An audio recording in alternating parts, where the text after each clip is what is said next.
dwar x'qadrednu? Nistaqsu kif u x'fatta u fejn. Il-Parti Staġġar! Fuq il-Parti Staġġar! Mela, tlaqna. U qegħdin live ma' ħabib tiegħi Derry Sultana. Illum għandna l-Derry li huwa direttur ta' film li għada se jiġi mnedi ġewwa Leading Cinema, so xek għada għandi. Għada. Korrett. Le, il-ġimgħa. Il-ġimgħa. X'dat għandna llum? Illum l-erba'. 8 ta' Marzu. 8 ta' Marzu, fl-10 ta' Marzu. Fl-10 ta' Marzu. 10 ta' Marzu. Il-film huwa dokumentarju ismu Who Would You Tell, huwa l-istorja ta' tliet tfal Maltin insomma fis-sittinijiet jew fil-59 jew fis-60. Fis-60 eżattu. Kienu tbagħtu lej l-Awstralja mill-ġenituri tagħhom insomma. So ħantukom sinopsis tal-film iktar qudiem ma' dokumentarju li għamilha diffiċli ħafna biex immur norqod għax rajtu fl-aħħar tal-ġurnata u għax impenjattiv ħafna u kurjus x'tip ta' traġġitt emozjonali kellek waqt li kont qed tagħmlu. Aktar minn hekk Derry kien ukoll wieħed mill-ewwel producers ta' Xarabank, ta' Bondi Plus. Illum il-ġurnata tgħix l-Awstralja, ġifieri hawnhekk qed speċa fuq tala / dal-Premier. Inni ma naħdem daqshekk. Ilek ma taħdem daqshekk? Għax veru, dal-Premier waqgħu ħriġ bih fl-aħħar mument, 15 qabel ġejt. Għax ġejt propja ġejt Malta għal-birthday tobbeħ tal-design. U għat kif ħankun hawnhekk għat l-għal-estajn jieħda l-film, illum jistaqsuni l-Maltin, net ħafna ħbibti illum jisimgħu li ġej u fl-aħħar wasal. U hekk, u nixtieq naqsmu mal Għandu ħafna valur, ġviri għandu ħafna valur anka soċjoloġiku, storiku, itik biex ta' naqra iktar ottika dwar anka Malta dak iż-żmien x'kienet, mhux biss l-esperjenza tal-emigrant Malti lejn l-Awstralja. Interessanti ferm. Aktar minn hekk, illum ġurnata tgħix l-Awstralja, taħdem f'intrapriża internazzjonali tal-medja, se nitħattu dwar dan ukoll. Qabel ma nibdew bit-taħdida nixtieq nirringrazzja lill-azzjendi li jagħmlu dan il-podcast possibbli, nirringrazzja l-Maple, il-Hungry Hippie, grazzi l-Browns, Derek Meats, kif ukoll il-Garmin, Kutriko, E-Cabs, nirringrazzja l-Oxford House, kif ukoll lil-Vinja Capricci li ta' bilħaq fit-30 ta' Marzu għandhom avveniment ġewwa l-Vinja Capricci Għawdex u mbagħad ieħor fil-31 ta' Marzu ġewwa l-Marriott Hotel il-Balluta, San Ġiljan, avveniment mhux ta' min jitilfu jekk tħobb il-whisky, għandhom dan il-linja ta' whisky li jiena ħerqan ħafna biex nipprova isma' The Lost Distillery. Storja vera cool fej dawn insomma għamlu dan il-proġett fej bdew ifittxu dawn id-distillery li kienu għalqu, rikrejaw il-proċess li kienu jiddistillaw ċertu whiskies minn sija bieħ u ħajkun hemm insomma dan l-avveniment fejn wieħed jista' jduq dawn il-whiskies li nittama aħna jkollna delwaqt fl-istudio minnhom daw. Dak li jgħod. Ma 30 ta' Marzu ġew il-Vinja Capricci u 31 ta' Marzu ġew il-Marriott Hotel San Ġiljan. Kelmuni jekk tkunu tridu tkunu tafu aktar dwar dan. Aktar minn hekk nixtieq nirringrazzja ħafna il-bib tagħna tal-Calypso Radio li vera saru kollaboraturi tagħna u qed jgħinuna biex inkomplu nwasslu l-messaġġ tal-podcast. Calypso għandhom l-ikbar market share fis-suq tar-Radio Malti. Grazzi Calypso. Patreon.com/John Mallia, jekk tixtiequ tkunu magħna fl-istudio llum għandna udjenza imdaqsa mhux ħażin. Ikun hawn atmosfera sabiħa Ija. Qabel il-programm. Differenti, ma ġenetux hekk il-post. Le? Jiena li hawnhekk jisu naqra każin bil-microphones. Hekk nimmaġinah. Taf kif kulħadd tipparla, jieħu ħafna wires. Ma inti mdorri fil-wires. Ejju, mxie. Inti mdorri ħafna fil-wires. Mela, tlaqna bit-taħdida. Jien biex tal-ewwel ninkwadraw ftit naqra dan il-film. Tista' naqra ta' sommarju tal-film x'inhu u nnifsu. U x'inhu? U x'inhu? Il-istorja ta' tliet tfal li fis-sittinijiet intbagħtu l-Awstralja mill-ġenituri tagħhom għal ħajja aħjar u il-film isegwi ħajjithom x'sar minnhom dawn it-tfal mill-bidu sakemm sissa. U kif l-esperjenzi li għaddew li fosthom hemm abbuż ukoll psikoloġiku, fiżiku u sesswali. U kif affettwhom f'ħajjithom u l-formazzjoni tagħhom. Storja reali li ġrat fi żmien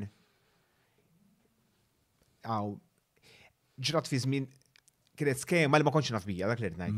Li l-fatt li ma kontx naf bija, waħda mir-raġunijiet għalfejn għamilt dokumentarju.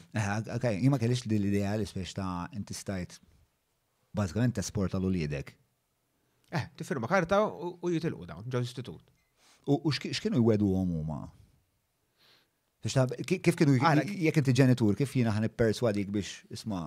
Hemm iktar opportunitajiet, hemm il-ftuħ, m'hemmx.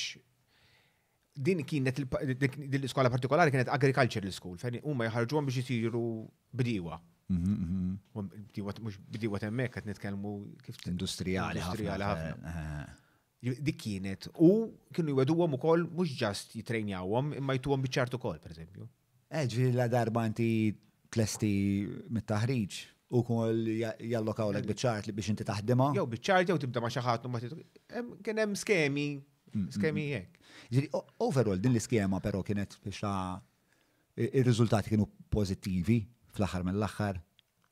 Le, ifhem, taħlita hemm min veru għamel suċċess, għajt ma' Maltin li jgħixu viċin l-istitut hemmhekk għadhom sissa bil-farm sissa bit-tfal tagħhom issa għadhom hemmhekk u dawn ħajjithom kuntenta.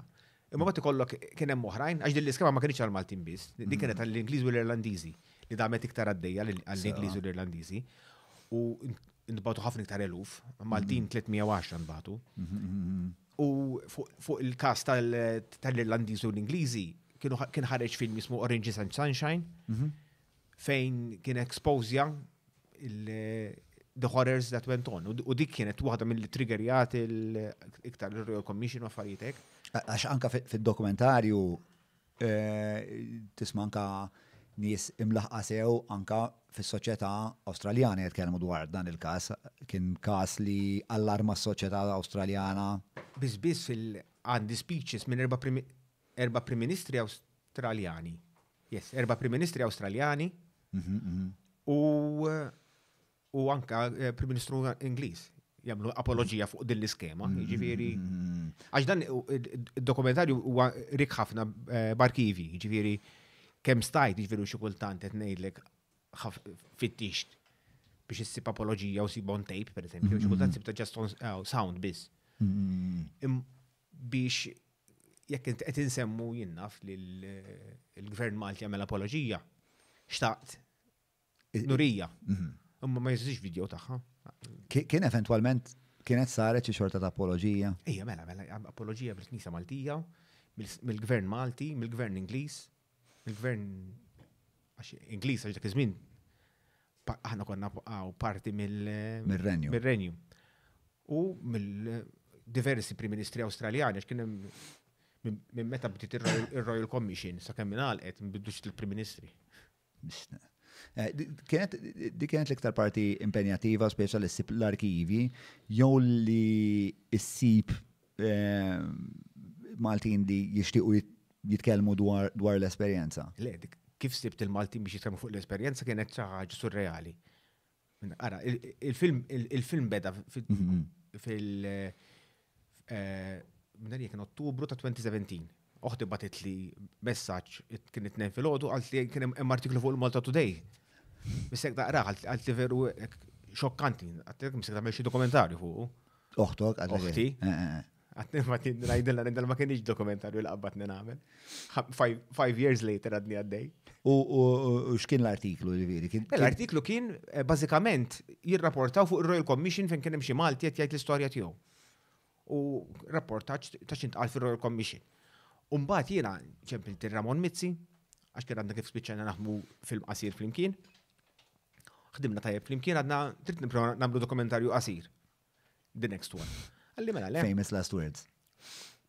U ċempilt ir-Ramon, għamilna xi fuq it-telefon nitkellmu niddiskutu l-artiklu U għadna imma bil-fors biex namlu dell-istorja irrid ikollna wieħed minn dat-tfal. Ma tistax tagħmilha tirrakkonta tuża il-Royal Commission biex tagħmel hekk.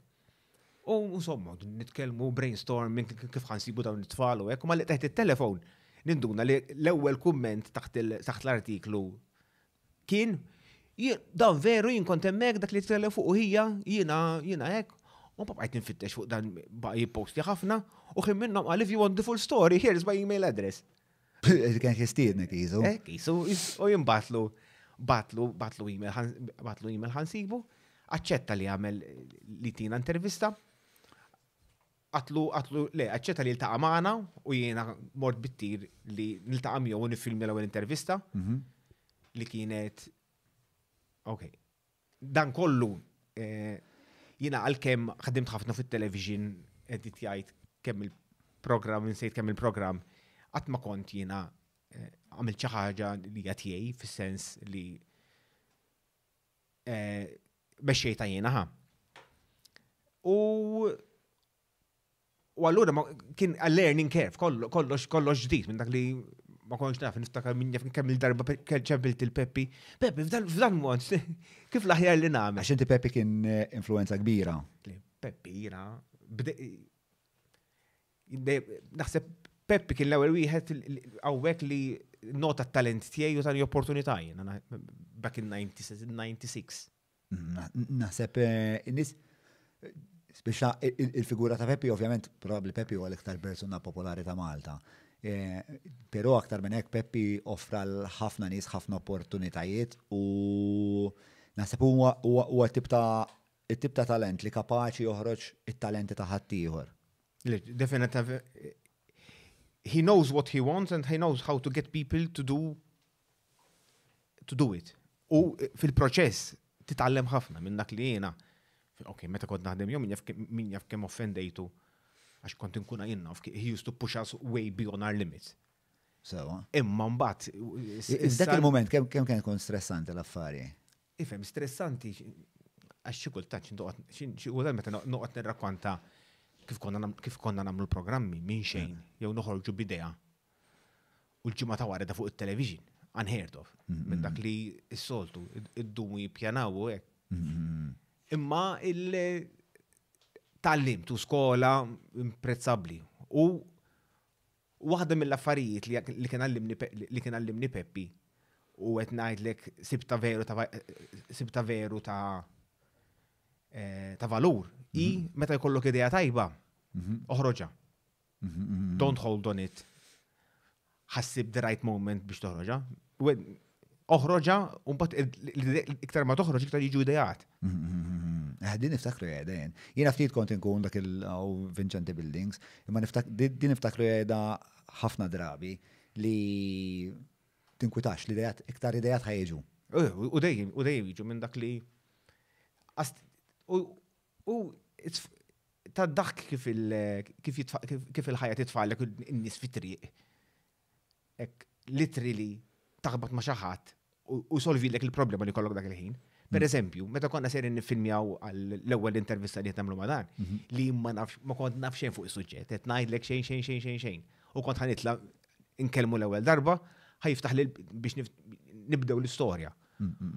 U on the way, id-deċidna li nsuqu minn Sydney għal Brisbane għax kien jgħix Brisbane, u qed nitkellmu. Biex tina idea ġeografikament. Nsuqu minn hawnhekk sa Ruma ħa. U konna u on the way, sqallija, kien hemm festival, u rid namborru għal dan il-festival. Festival tal-films? Tal-mużika. Tal-mużika. Biex tiddevertu? Biex niddevertu. Ġew sħabi minn Malta, ġil kuġin tiegħi, ġi sieħbi mill-iskola, ġi Dwayne Laws, u kollha serin Blues Fest. U ġojnjawna Ramon u Alex Xuħ, li konna tilajn Brisbane namlu l-intervista, u konna fil-camping ta' dan il-festival. Kena, raġel, għek nħudu breakfast, kena msiċċirġi li dinna l-festival u koll, u għat imparla u għat najdlu, għan għamil dokumentarju għalli fuq xiex, u għat najdlu fuq xiex jena. Għatlu still in the beginning, għasbis naf minn feħan, għabat nibda għasnaf minn feħan. Għalli jena il-PR tal-Knisja fuq din il-kommissjoni, speċi. U għalli ħanajlek, għalli jidħol fuq il-website, għalli u l-kastijak għalli tal-Maltin, minn għalija għedin on day 21, per eżempju, tal-Royal Commission, għalli jek tmur emmek u tfittexek, jissib. Mort, u għetnajdlek mill-ewel, stibt il-testimonjant ta' hu dak li konna ħamur naraw. U somma, morna intervistajna il-dan Leli. L-kbir. Mani, tan-nofs. Mani tan-nofs. Tal-daqna. Le, tad-daqna z-żajr. Tad-daqna z-żajr. Dak li temtem il-kbir tan-nofs. Ok. Tan-nofs li ħarġinna bl-isem. U għal, who would you tell? Are they gonna believe you? U minnem ġibna l-isem tad-dokumentarju. Irmax għalfej dak il-reġistrajtu l-kbir, jena. Għaxu big boy. Għaxu l-ekmar, assumejt. U dak, u ma tamilna. U kif kien, ma l-ewel interazzjoni, speċa meta mortu emmek, ovvijament ħatistaqsiħ dwar affarijiet li huma verament diffiċli li wieħed jitkellem dwaru, speċa kif kien l-approċ tiegħek biex jiftaħ. Ifhem, tarma l-kamera, kif qed imparlaw jena wint, bdejna imparlaw biex taxaq dak in-nar kelli tqaħqiħa minn dak li kollu qed nitkellmu qed nżomm minn nifsi jiena biex ma nisolx għax kull soqla tinstema' u nafx jiġifieri idda biex taqtaħħa mill-editing u qed ngħidlek batejt. U kienet l-ewwel darba li qed nintervista jien għax jiena ħajti kollha wara l-kamera jew neditja jew nifilmja. Imma qatt ma kont jiena li qed insaqsi d-domandi. Sewa. U infatti kien min għalija li morna tajjeb u xin mort nara l-footage bdejt u ngħidlek. L-ewwel net bdejt naqtalu, ninterrompi. Bdejt insaqsi domanda, ma kontx majkjat, jiġifieri tinsaqsi domanda u kemm jgħid li iva u le. That's the wrong way għax inti tridu jirrakkonta. Mhux iva u le. Allura ma tridx ittihom leading, il-mod kif istaqsi domanda mhux kollox kont qed titgħallem inti anka. Kollox. U insomma, u għamilna l-intervista ta' xi 3 sigħat konna donna nparlaw. U rakkonta l-istorja kollha ta' ħajtuna. U għalkemm storja kera. Kien għadna hekk għandna short documentary. U konna għamilna pitch, ħadna fondi mill-Malta Film Fund. Għamilna edit żejra snippet, dak iż-żmien kien għadu qas jismu Who Would You Tell, konna semmejnih Misplaced Childhood l-ewwel working title. U ġibna ftit fondi għal dan ix-short documentary, bdejna nifilmjaw għalih, lestejnih dan, imma bli kien baqalna materjal, għax imbagħad ir-riċerka iktar ma tħaffer, iktar qed ngħidlek. The first interview, we only scratch the surface. Għax imbagħad bdejna nnu kif ħankellmu l-ħuk. Għax uħ kien iżgħar. Ovvjament, iktar ma tkun iżgħar iktar dam l-istitut u iktar sofra abbuż. Mentri l-kbir wara sena u nofs żarma, mexa tal-aqleb, li ieħor għamel xi 6 snin hemmhekk, allura iktar għal abbuż iż-żejr. Fil-fatt iktar qed irrabjat minnhom. Ħafna. U dak u tan in-number, l-ewwel kien xettiku li tin in-number tiegħu li jiena bdejt ngħid. U x'kien jimmotiva x-xettiċiżmu? Ma kienx qed jaf dak? Misteru. F'dan iżgur għax tagħna l-istorja kollha. Ta' kollox. Imma hekk qisu kien xettiku beda jivvinta l-iskużi isni biex ma nkellmux. Jew isni biex ma jtinniex in-numru, bejn ħok rasja, speċi għax inti toqgħod attent ukoll toqgħod attent li dan mhux qed jalabu biku. Li mhux qed jiblabu bik fis-sens li qed jgħidlek storja vera. They're not using you for an ulterior motive. Mhux hekk għax it's a very powerful medium. Mhux hekk, tabel xi ħadd tħemmel dokumentarju fuq hekk minn dak li you have to make sure that you're not being kondu. Kemm tisma' stejjer fuq nies li jilabu ta' vittmi ma jkunux vittmi xejn. Allura inti tkun always on the alert biex dak li qed tajt you're corroborated. Umbat ovvjament, iktar ma bdejt naħdem fuq, iktar tibda tiskopri kif x'għandek tagħmel biex tkun taf il-verità, pereżempju li terġa' saqsi domanda naqra forma differenti, iktar tard, jew inkella tmur tagħmel intervista oħra and you clear out some points.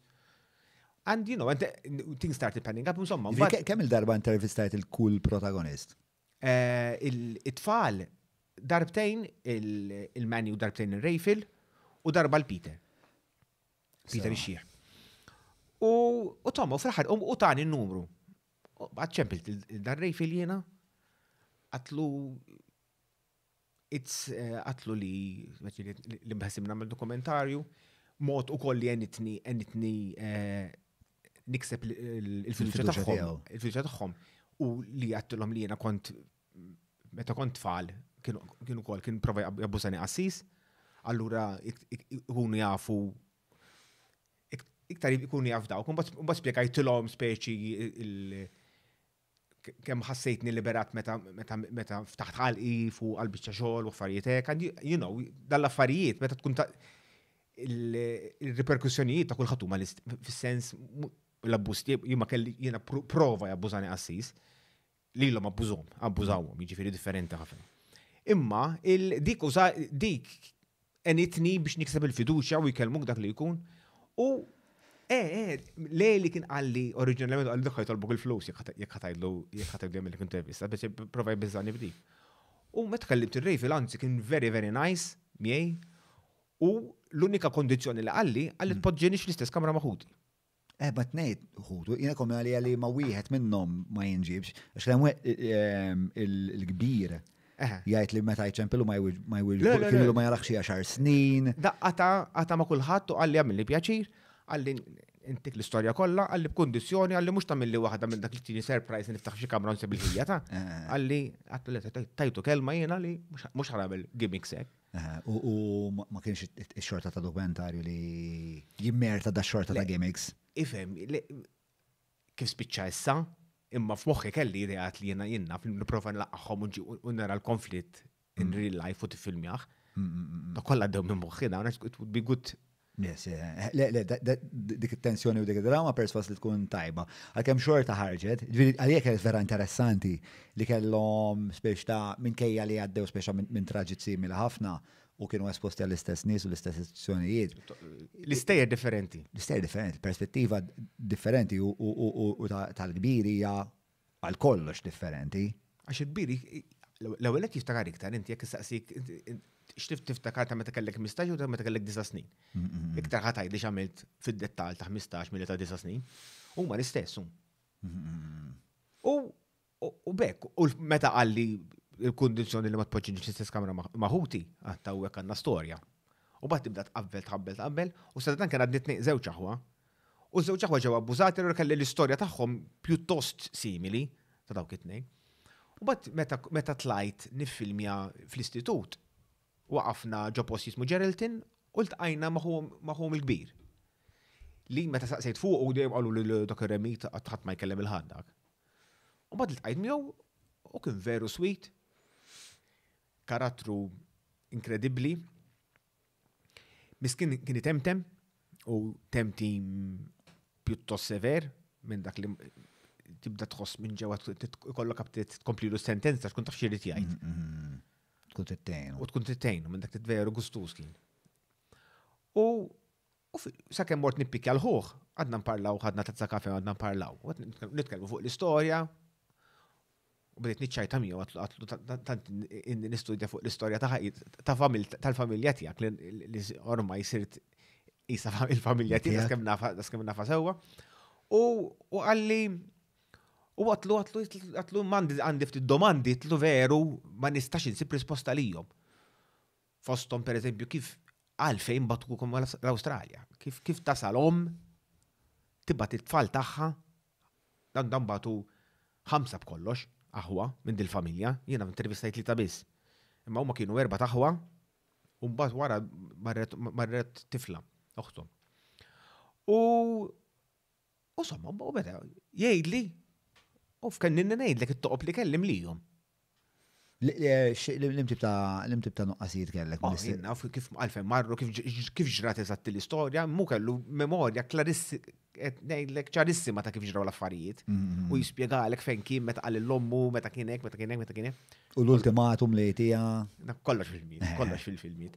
U għatlu isma' għatlu Peter, għatlu jekk mhux ħattini intervista, Għalli li ma nitkellimx fuq il-kamera, għalli qatt ma tkellimt, għalli qatt ma kelli telefon f'ħajti biex żgur ma nitkellem ma' ħadd, mħabba li t-temtim. Għalli ħaniġi fuq nitkellem fuq kamera. Għatlu Peter, għatlu jekk mhux ħadd intervista mhux ħanagħmel film jiena. Għatlu għax l-istorja tiegħek hija makes it whole.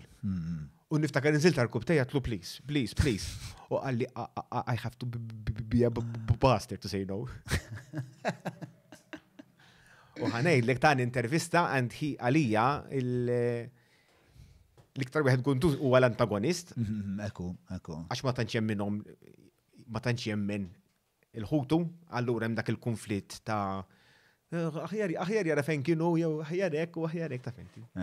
Li għamel jitfa' dak in-naqra spice fil-film u jagħmlu interessanti u komplutu għax inti fuq dan is-suġġett għandek ir-realtà li għandek in-nies li huma l-vittmi. U mbagħad għandek in-nies il-poplu hemm barra hemm min jemminhom u hemm min ma jemminhomx.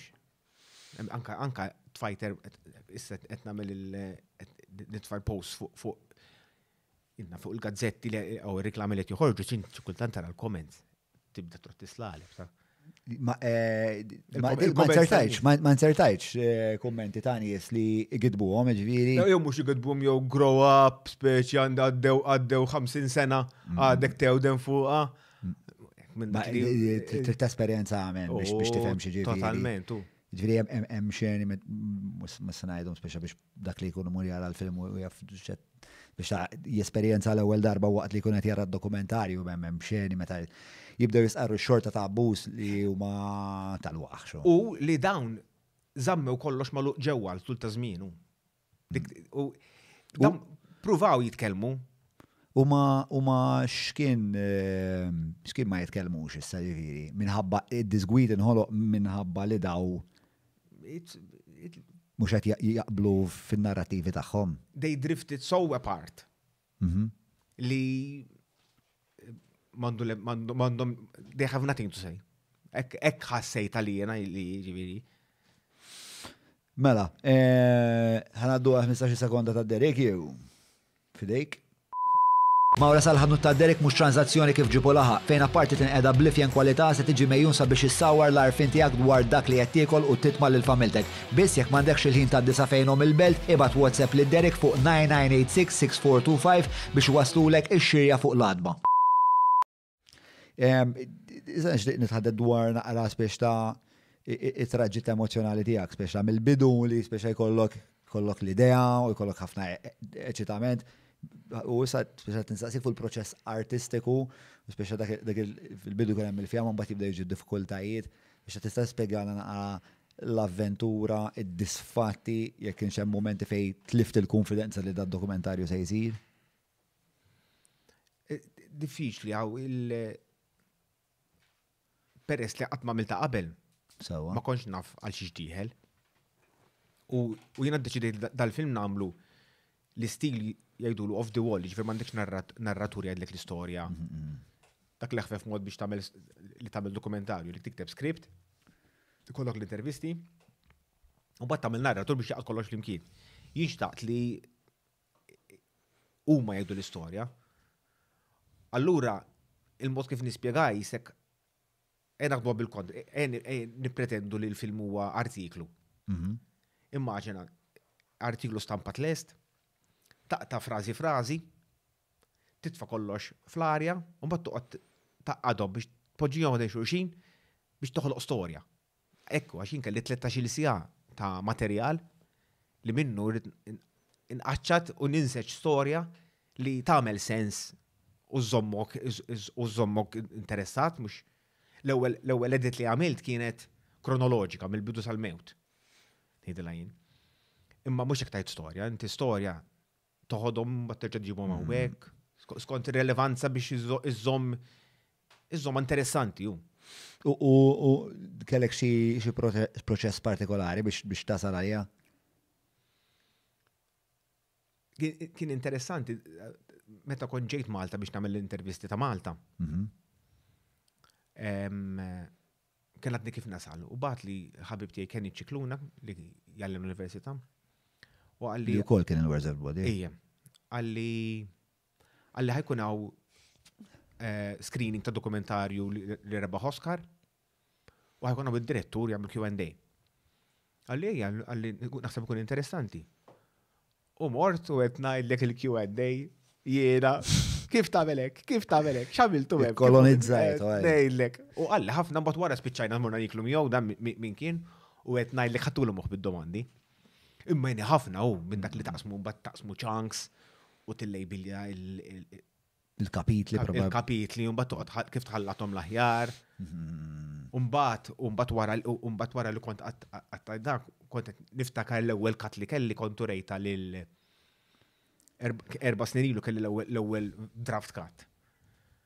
U kontu rejta lil Meri Brigulio.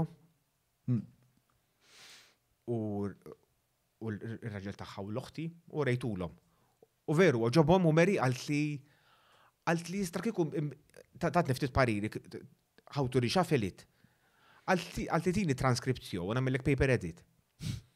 U konna Kemmi prattika transcribe jajniħ u batit li paper edit li najdlek jiena 95% worked. Għax ovvjament paper edit mhux visual edit. Xikultant il-kelma tara hekk u tagħmel ta' hemmhekk, imma ma tkunx tista' tagħha fil-verità x'konnok l-inflation differenti.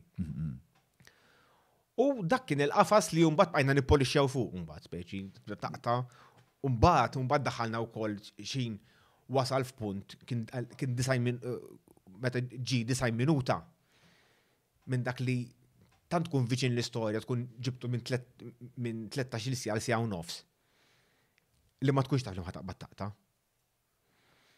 Umbagħad daħħalna. Ma dik id-deċiżjoni mbagħad kif toħodha?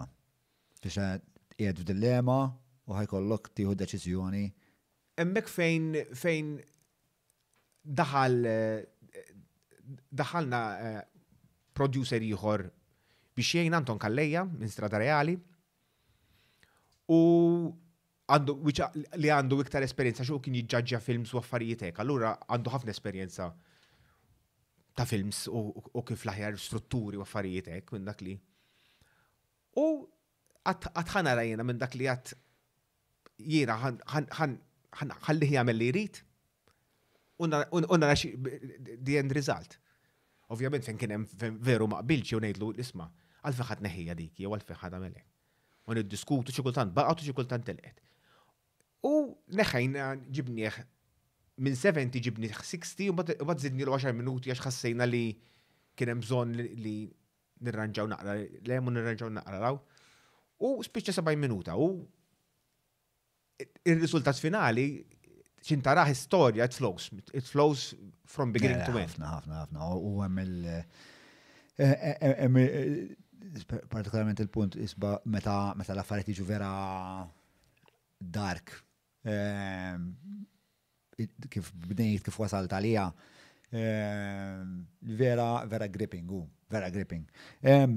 Mela, ħajr il-traġit artistiku tijak, perswas li kun hemm ukoll traġit emozjonali, speċjalment qed tisma' fuq tfal li huma xempju tal-innoċenza li daw, anke speċjalment meta jaslu l-Awstralja, qabel ma jibda l-abbuż, meta jaslu l-Awstralja jibdew jispjegaw min kien iħossu mitluf, per eżempju. Waħda mill-affarijiet jiġifieri li jien niftakar meta l-ewwel darba li mort West Australia fejn viċin ta' fejn kienu dawn it-tfal li kif f'nofs id-deżert, niftakar ninsuq dak id-deżert. Għandek minn ġili tgħaddi minn toroq li minn petrol station għal-oħra għandek 300 kilometru bejnietom. Jgħidlek make sure your fuel da xinkella tispiċċa bla fuel. U fit-triq ma tarax ruħ. Issa dawn mal-kosta. Issa dawn kienu 3 sigħat inland. In the middle of nowhere. Ngħidlek mill-post ma tarax biniju, għad-desert biss. Li niftakarni jiena inħossni ċkejken f'dan il-post. U mbagħad meta kont qed naħdem il-film tibda tgħid immaġina tifel ta' 9 snin minn Bormla. Minn dik il-kakofonija ta' bini ta' Malta. F'daqqa waħda qbattu dan. U tfajtu f'deżert. Ġo istitut, ma jafx kelma bl-Ingliż. Ma jistgħux jitkellmu bil-Malti għax jaqlawa. Il-tnejdlek atroċi. jiġifieri. Dizorientazzjoni totali, anka l-fat li ma permettewlhomx jużaw il-lingwa tagħhom, speċi ma kellhom kważi xejn biex jorjentaw ruhom u jifmu dak li qed jiġri, jekk tista' tikkomunika dak li qed jiġri forsi qed jispjegalek xi ħaġa, nimmaġna li hija xi ħaġa. Jiena kont ħassejta din kont ħassejta ma l-ewwel darba li feġġejt fuq Highway l-Amerika pereżempju, qabdetni kriżi esistenzjali. Kienet isuq ħabib tiegħi u jien kont passiġġier. Ma għandna xiex fija d-dinja speċa kemm m'għandix sinifikat il-ħajja tiegħi kemm jiena assolutament xejn. Isma, ta' bilħaq jekk qed issegwu għandkom xi mistoqsijiet jew kummenti għadderi, itfawhomna fil-kummenti u għadel fil-każ imbagħad inti ttellaħħomna fuq l-iskrin. Però għalik. Kont qed inkompli sejni fuq l-emozjonali. Punt ieħor ukoll li kien mhux qabbadni rabja, ma kien ipoġġi li f'kuntest tar-realtà. Li meta bdejt naħdem fuq il-film, it-tifel tiegħi kellu l-istess età li kemm kellu Rejfil iż-żgħir. 9 snin. Allura tibda tisma' l-istejjer bit-tifel li dur madwari, nibda ngħid dan kien daqsu meta ġraw dal-affarijiet u tibda timmaġinak bit-tifel tiegħek qed isofri minn dal-affarijiet u qed ngħidlek. X'kien emozjoni ma rabja u minn dak li kif tasal tagħmel dal-affarijiet li tfalu, kif tasal. U ovvjament l-egoizmu tagħhom u l-mart għax marda li tkun tagħmel tfal marda. Imma kif tasal tagħmel dawk u l-ħsara li tagħmlilhom minn dak li dawn għalija waħda mill-iktar armi li din toħroġ fil-film ukoll hija l-iktar arma li tista' tweġġa lil speċjalment tifel aw tfal hi li tgħidulhom żommu sigriet. Dak piece li iktar ma jgħaddi snin, iktar ħajitqal. Sakemm ħajsir mażra li jiddisabilitak. U ma provaw jgħidu li x'nies ma. Mhux hekk. Speċa il-respons ma kienx waħda. Kienet kultura fejn inti il-qastis ma jmissom ħadd u l-brothers għax dok qed jagħmlu kollox f'isem Alla. Wara li għaddejt minn dan il-proċess tal-film spiex ta' ovvjament kont tinteraġixxi mill-qrib ħafna minn l-istorja u qed tisma' fuq daw il-brothers li kellhom ikunu wens għal daw in-nies jew xi xorta ta' gwida. Imma fil-fatt waslu biex jabbużaw dan it-tfal. L-istima tiegħek tal-Knisja Kattolika fejn qiegħda? Ma taffettwanix jiena jekk tgħidli jekk xi ħadd jisirqek. U nserta kien raġa ħatobot l-irġiel kollha. Bl-istess mod l-Knisja, ġifieri għax kien hemm erba' ħsiena iktar minn erba'. Kien hemm prevalenza pjuttost għolja f'dak l-istatut partikolari. Iva, kien hemm wieħed minn kull 5 kienu iktar minn wieħed minn kull 5, imma xorta. Imma l-impunità li kienu jgawdu is-sens nafx inti tajta li speċjali mhux xogħol l-istituzzjoni. Imma jien ovvjament turtani iktar minħabba li s-soċjetà tagħtek ċertu valur, awtorità u fiduċja. U inti abbużajt totalment mill-iktar ħaġa. Jien ngħidlek il-kriminali huma min abbuża u kriminali daqshom dak li ħbewa. Ukoll, ġifieri biss ukoll trid tqis il-kultura differenti, l-istorja dejjem tpoġġiha f'kuntest. U x'inhu dal-kuntest li għalik spex ta' tista' b'xi mod tirrikonċilja? Ifhem, jekk tħares lejh issa nothing justifies what happened. Atroċi. Imma l dak iż-żmien kienet il-prassi. Mhux qed ngħid li tajjeb ġifieri, imma l-affarijiet dak iż-żmien kienu iktar jintefgħu taħt it-tapit. U issa għalhekk importanti dal-film huwa li dawn l-istejjer għandhom jingħadu biex inti tkun tista' tużhom bħala għodda biex tgħallem l-tfal l-iktar f'dal każ u li le sigriti dall-affarijiet Ma jinżammu. ma jinżamux, trid titkellem fuqhom. Għax tibqa' ddur ir-rota, għax tirrepeti. Opportunità jrid ikollu u l-omertà il-abbuż, il-predatur jrid ikollu. Il-kilba, mbagħad l-opportunità u ħafna drabi jmur isiba billi jmur inti ħassib abbuż fuq it-tfal. Mhux ħassibu ġo dar ta' xjuħ, ħassibu ġo skola, jew ħassibu ġo istitut fejn hemm it-tfal. Jiġifieri hemmhekk il-predaturi ħajmorru jfittxu hemmhekk. U l-omertà dik li tibqa' għaddejja, u ħafna drabi sfortunatament kien il-Knisja għattit ħafna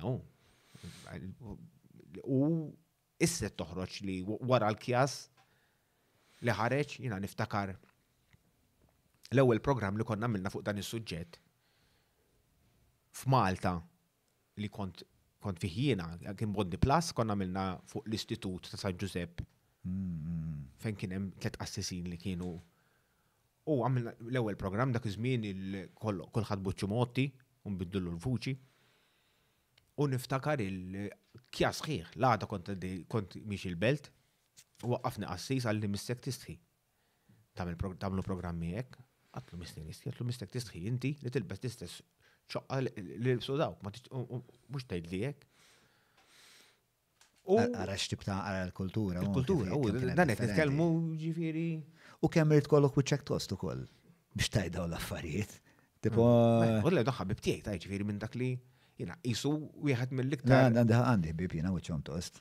Fis-sens billi ħabib tiegħi jaf ikollok twemmin imnejjek ukoll, taf kif? Ġifieri forsi drajt b'ċertu status naqra żejjed fis-soċjetà, tipo ħadd m'għandu jkollu l-impunità minn atti kriminali ta' dik ix-xorta, imma hija kulturali, ara kemm dawn din il-klassi ta' nies kienu draw li kienu li ħadd ma jista' jmisshom spiex, li qas ġurnalist ma jista' jitkellem dwarhom. Il-Knisja kellha issa naqsella l-poter imma fl-antik u sar riċenti ġifieri power kbiru fuq in-nies li u għalhekk id-dnubit tal-Knisja jidru iktar koroħ mid-dnubit ta' ħaddieħor.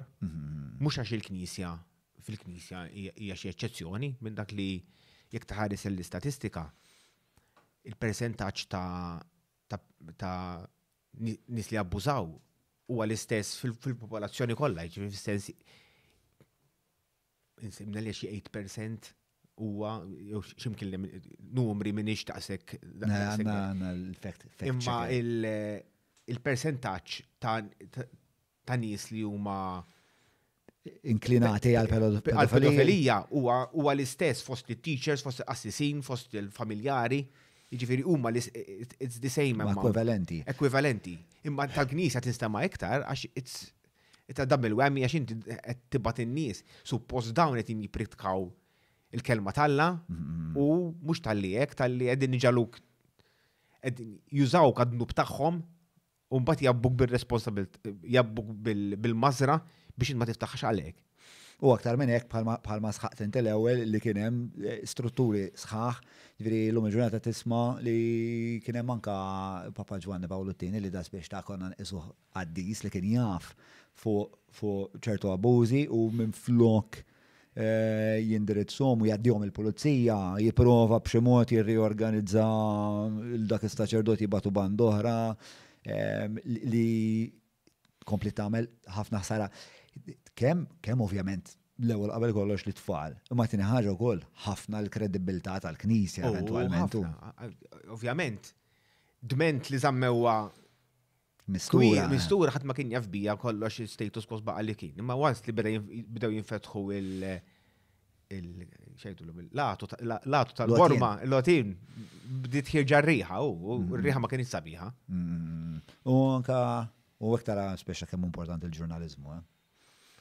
U kollu, ma tittoqgħod attent ukoll jien kont konxu ħafna peress li jiena għandi l-esperjenza personali li bdejt nibża ħafna li ħajakkużawni li int għandek l-anżi tal-Knisja. Allura qed tuża biex Biex tpatti. biex tpatti li ma kienx veru l-każ, anzi provajt kemm jista' jkun inkun ġust mal-istorja u għax jiena ma nixtieqx nivvinta fatti biex inwaqqal il-Knisja nnejk u mbagħad toħroġ mbagħad taqal kredibilità kollha tiegħi u tal-film.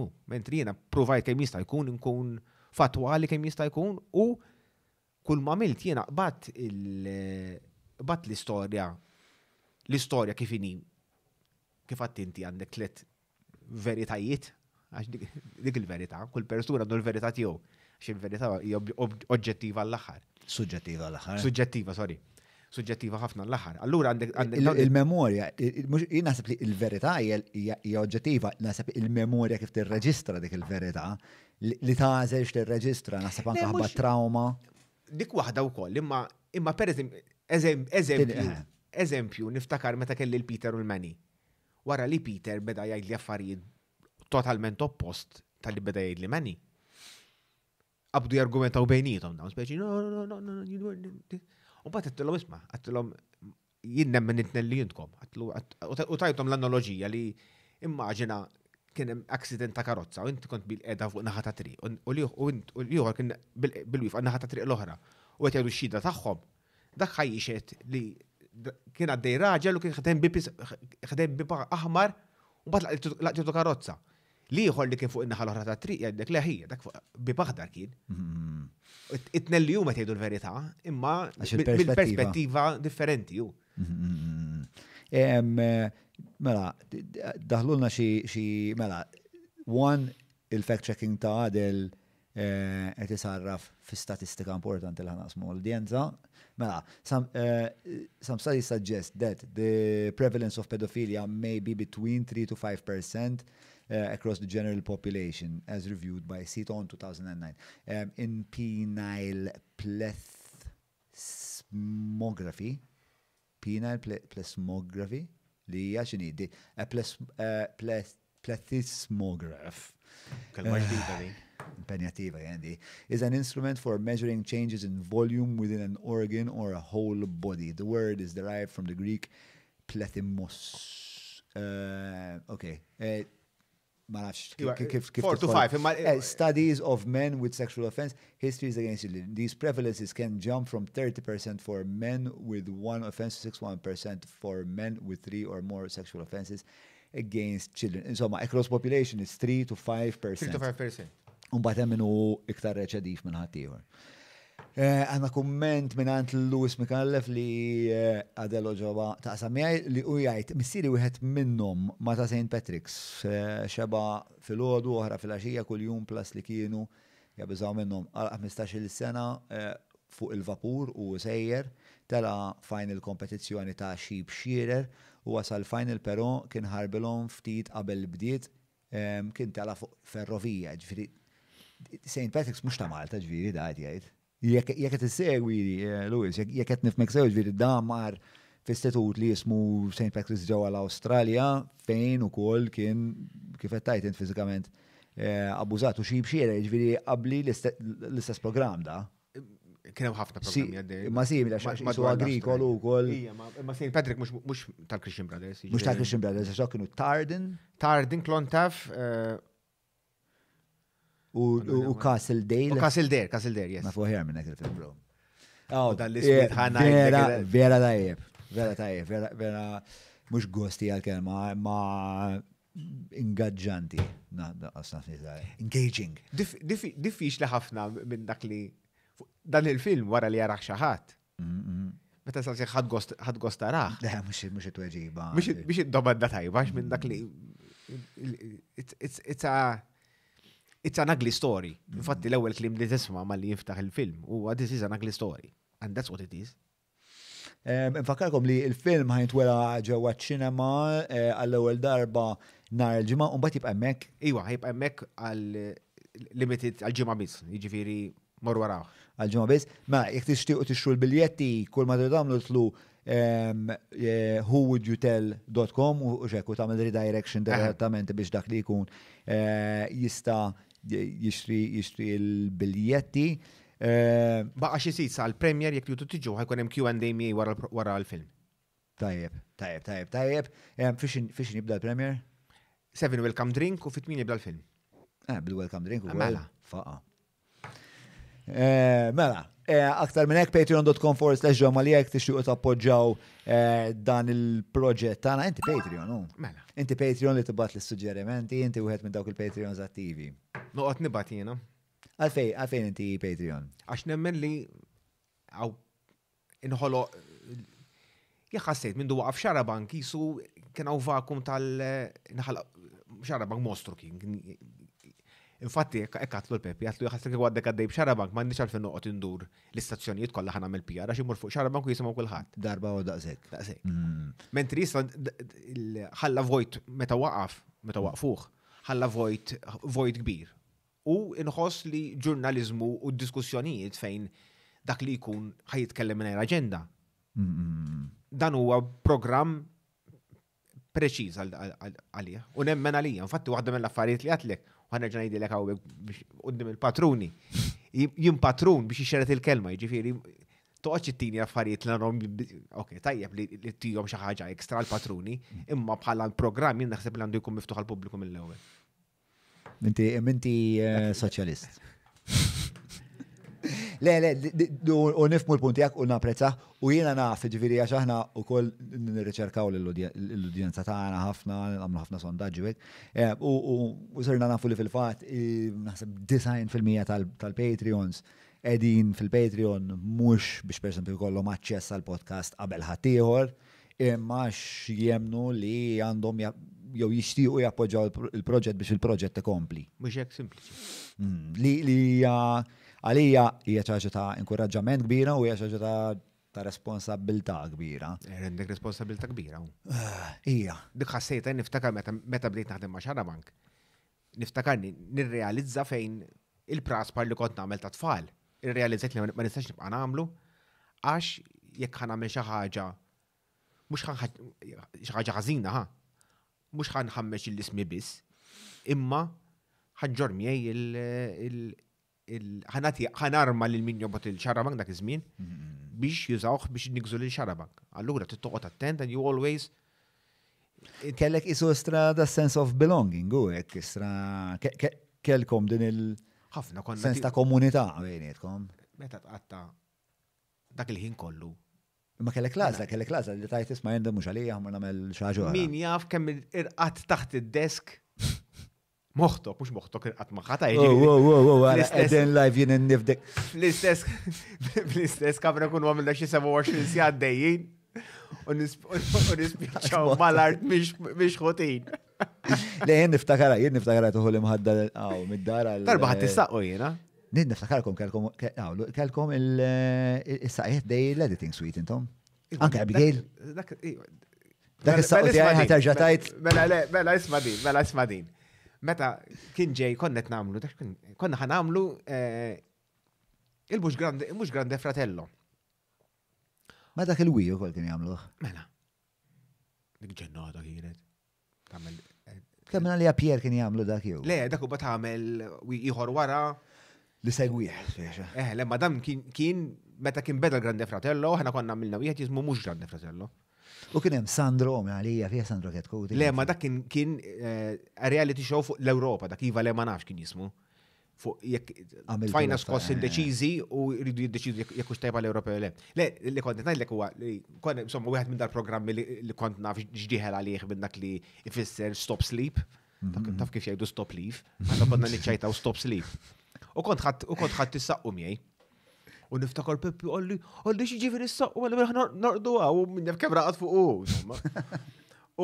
Imma x'kienet jipprova jinferixxi li wieħed m'għandux jolqod fuq ix-xogħol jew li mela jiena xi intom il-sira tiegħi li ħatolqdu ma tarax x'kienet jipprova. I think a bit of both.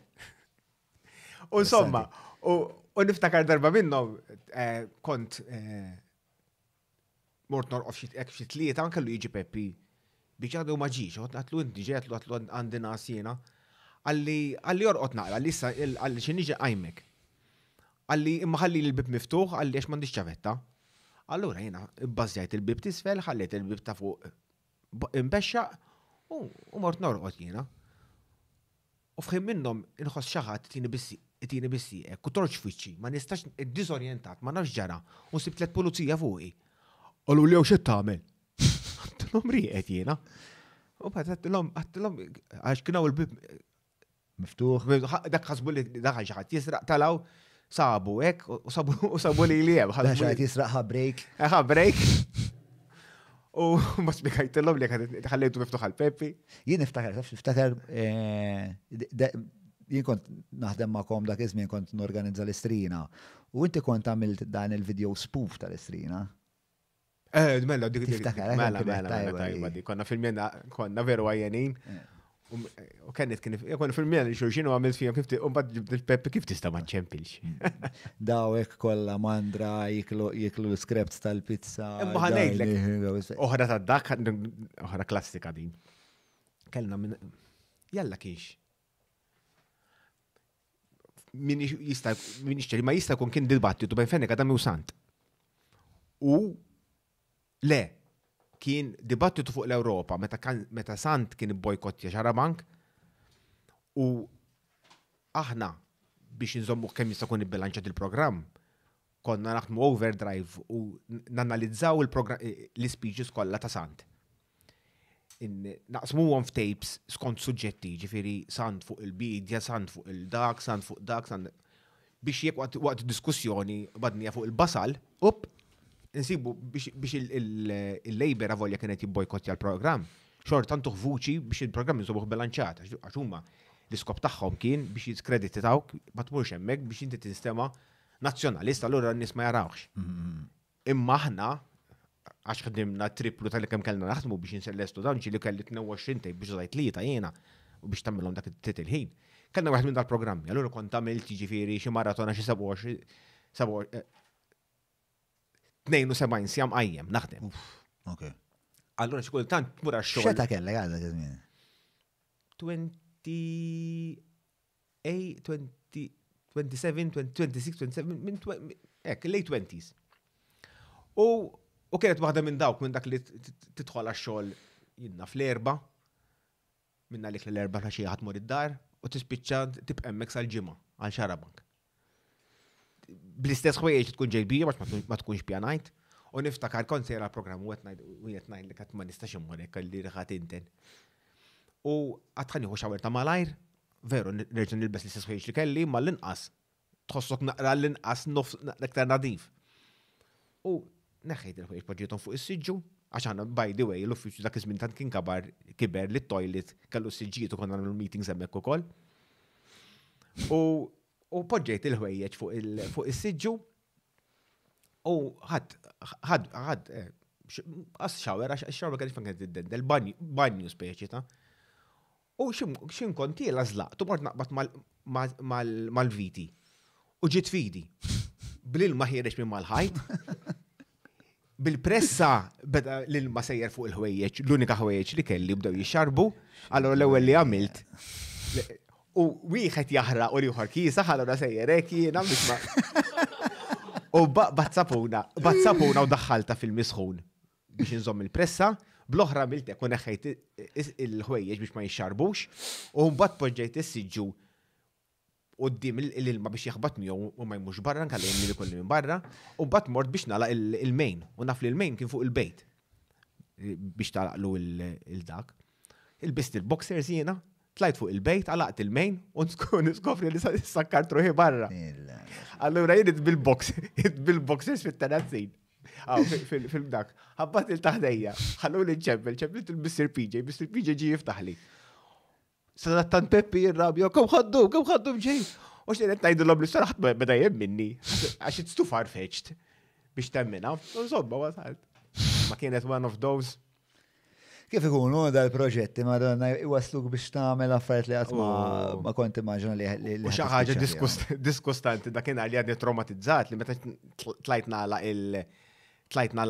it-tab tal-ilma ninduna li t-tank għax neħden tank kien il-bejt. Il-tank kellu latu mux fuq, u ximmort nalaq latu, insib ħammi ma mejta fit-tank. Min jaf kew xsil snini bieħ dak l-ilma. Taċċa t-saqsik, biex x'kien jipperswadikom, ħanaslu għalli ħasna, x'kien jipperswadikom dak iż-żmien li tkunu daqshekk investiti f'Xarabank għalfej. U nixtieq nżid magħha jiena. X'kien iżomkom l-adrenalina jew pjaċir? Kontu tieħdu pjaċir tagħmlu 4 tiem bla waqfin?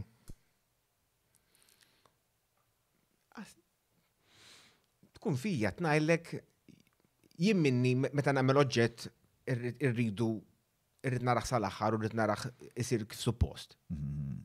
Hemm dak l-element ta' perfezzjonizmu. Meta għandek inti limitat bil-ħin minn dak li taf li ma tistax you cannot slack minn dak li trid taħdem fuq. U anke xi kun hemm sens ta' kumraderija wkoll biex ma tistax tkun inti li tmur torqod. Kont ħossa dil-guilt li speċa kulħadd għadu għaddej għax dik meta konna naħdmu aħna ġifieri, meta konna naħdmu dik ir-rata, dik kienet tkun vera kera li inti taf li inti lest minn xogħolok, ma kulħadd għadu għaddej. U tibda tajt ma jien ħanajdilhom li sejjer. Kif nista' ngħidilhom li sejjer? U l-iktar ara ma tistax tirrabja ma' Peppi ta' kemm ħadmek, għax huwa ħadem iktar minnek. Ħalli xik min jaf kemm il-darba ngħidu ħan nurih feature u jorqu nsibu. Wara nkun rajtu xi mid-darba nipplejjah. Allura mbagħad tallimta minn dak li xindara qed jonos.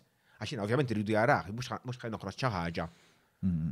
Avolja min jaf kemm il-darba jaf dak u jaħallik jara jgħidlek tajba mbagħad tisbuħu fuq it-television għax min jaf kemm damu jagħmlu hekk u nibda ngħid l-aġendi moħbija u hekk ngħidu falbi ngħid aġenda tajtu ħadd ma qallix nagħmel xejn minn dak li mbagħad Peppi jarah xi kultant jgħidlek biddel naqrek u biddel naqrek, anzi dejjem ngħid konna noqogħdu attenti li mhux indoqqu qampina waħda minn dak li jekk issib xi ħadd jgħid bil-kontra you make sure li ddaħlu hemmhekk. Allura xi kultant il-bias anzi jaħdem bil-kontra. Aħna fil-fatt dejjem mill-istess minn situazzjoni simili ħafna fej minħabba li jkun hemm ċertu narrativi li għadu l-kismanti qed tieħu in-naħata jew toffri perspettiva waħda biex ta' mbagħad issib li ħid nifsek. Kważi mhux tawtu ċensura ta' imma tagħmel effort iktar biex tkun kritiku Minna li bias confirmation. Confirmation bias. Confirmation bias. Lemma su confirmation bias jiex ġuna differenti. Confirmation bias jisek inti tkun qed tfittex xi ħaġa per eżempju biċċa test jew biċċa mużika jew biċċa u tinjora l-bqija tal-affarijiet u ssib dik il-ħaġa biss. The tendency to interpret new evidence as confirmation of one's existing beliefs or theories. U fuq dik il-nota definittiva ta' definizzjoni daddu issa għal 15 sekonda mal-Browns.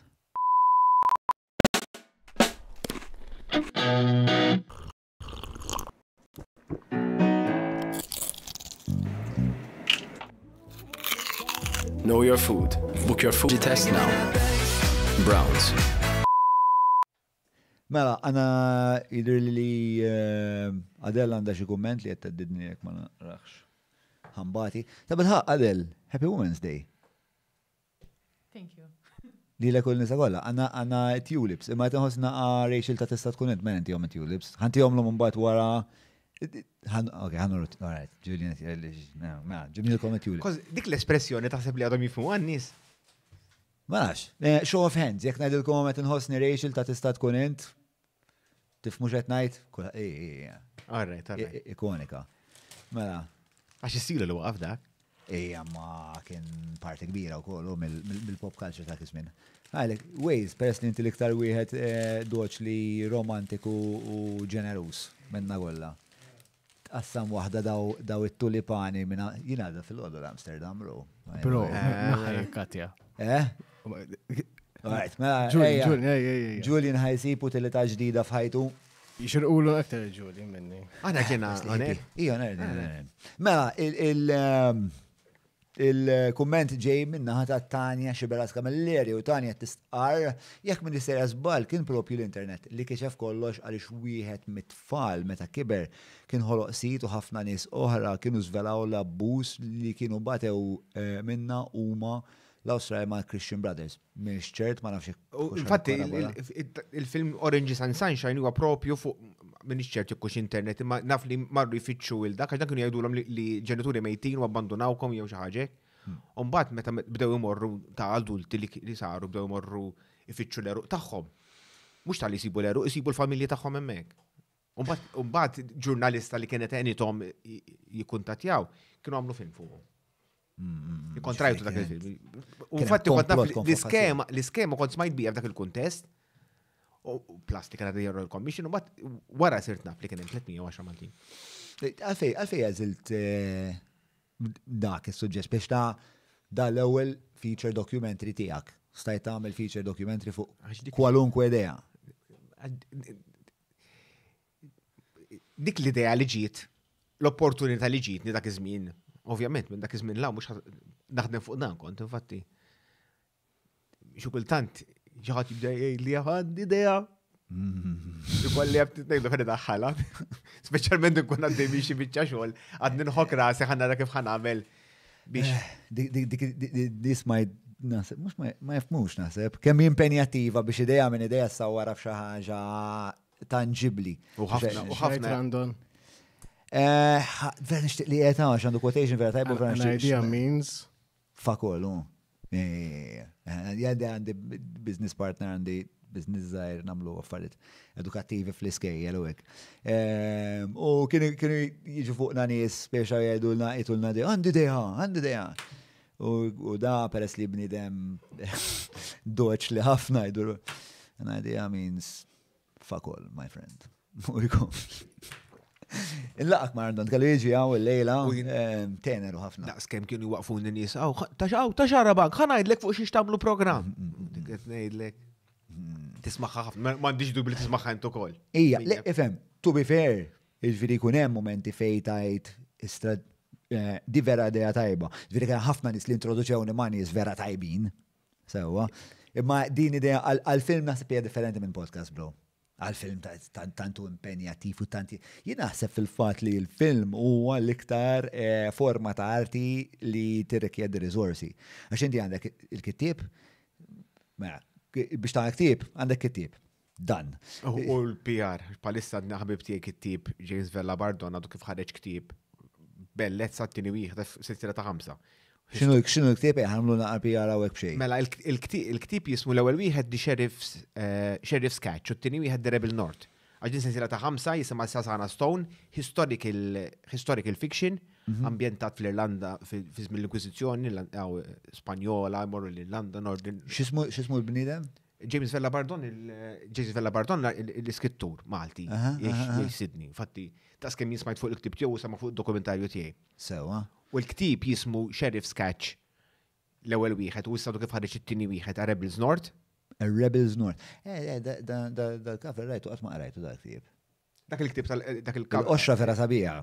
L-ewwel wieħed dak l-ewwel print u mbagħad kienu għamel rebranding għax biddel il-publisher. Sewa. Et ngħidlek, infatti dak ħanajdlek l-ewwel meta xi darba ikun Malta, ngħidlek tagħmel podcast miegħu he's a really interesting person. U ġifieri hu bħalissa mhux Malta l-Awstralja. Jgħod l-Awstralja. U għalfejn semmejtu jiena? Għax konna qed nitħattu dwar kemm hu resource greedy li tagħmel film. il-PR fil-PR u għedin nitkellmu kif fil-kas ta' awtur, għax inti għat awtur kem jista' jiktab il-ktib. Ma għandek it's the bitch of selling it. Which is a totally different. Imma all art you need to sell, fil-sens. Il-punt għaj li film jinvolvi il-kittib. Jekk ikun feature fiction għandek l-atturi, għandek il-direttur, għandek again feature għandek fiction costume department, il-kompozitur, il-cinematographer, director of photography, biex ta' tanti jitlu talenti u departmenti li jridu jikoordinaw bejnietom donen niftakar ġviri Limestone Cowboy kienet jisa gwerra bla bullets u vera xtaqt li kelli l-bullets. Ma xaħġa xina nista' nifhem miex ta' dejtu Limestone Cowboy għax ukoll that was your learning curve. Hell curve. Wija. Dawn in-niskolla, qabel dawn in-niskolla, forsi, insomma, qabel jibdaw jaħdmu dawn in-niskolla. Issa tallimt li you need a sales agent. Eżatt, inti tagħmel Tibda, pre-sale. tibda bis-sales agent għax dak ħajġiblek il-flus. Jekk tipprova tagħmel kif għamilna aħna tagħmel il-film u mbagħad tipprova tbijaw. Aħna meta morna li Aħna morna li għavi, ma nafx taf xinu. U da isa konferenza tal-producers tal-Europa, inti tibat li skript tiegħek u mbagħad jażlu laqwa speċ ta' 20 skript ta' dik is-sena u hekk biex tmur tiżviluppa u tiltaqa' ma' producers oħrajn u hekk u konna morna Luxemburg, Danimarka u x'imkien ieħor insomma. U l-ewwel darba li morna Luxemburg kont hemmhekk taf kif kun hemm il-coffee break u tibda tparla, ma ġiet waħda tkellimni u bda li speċa x'tagħmlu qatt ma rajna aħna films minn Malta. Tleħ ma tantx fil-fatt taw films minn Malta, qalt li mhux bħalna kienet minn Luxemburgi. Qalt li aħna nagħmlu 25 fis-sena. Tajjeb. Qalt li allura kif wasaltu għalih il-film? Qalt la ifhem, ħriġna X thousands minn butna. Qalt li xiex qalt li.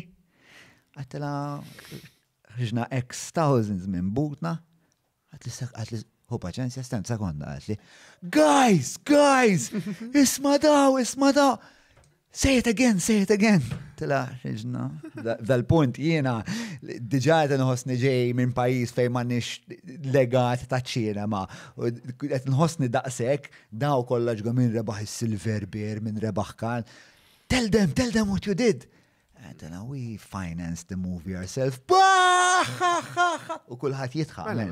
Għax l-Europa ħat ma jiffinanzja il-films minn butu, kolla spiex ta' jisibu broadcaster, un bat jisibu film fund, un bat jisibu sales agent, kif għettajt intu, għat li jint miġnun. Għattila le, nasib ħajna xil-imbija, għat li u sales agent jakx għallek, għattila le għammur nfittxu sales agent. U telqet. You're in shit, my friend. Tal-lim ta' dik. Jek ma jkollhomx kontroll fuq, ma għazbis jitlu la biċċa xogħol. Għazbis jikkalkolaw, spiex, tant huma jkunu orjentati għas-suq li huma waqt li inti tkun qed tikteb u qed tiżviluppa ikun qed jippilotawk biex iwasluk għas-suq u jekk biex jagħmlu ħiżitu sellu. Le, kienet xorta kienet jiġifieri università ta' Jiena kroħna, università xina wkoll dal-film. Ħriġna l-flus, mhux għamilna, ħadd ma għamel flus, anzi. Fil-festival tibda tisma' il-budgets li kellhom biex għamlu l-film. 2 miljuni, 4 miljuni.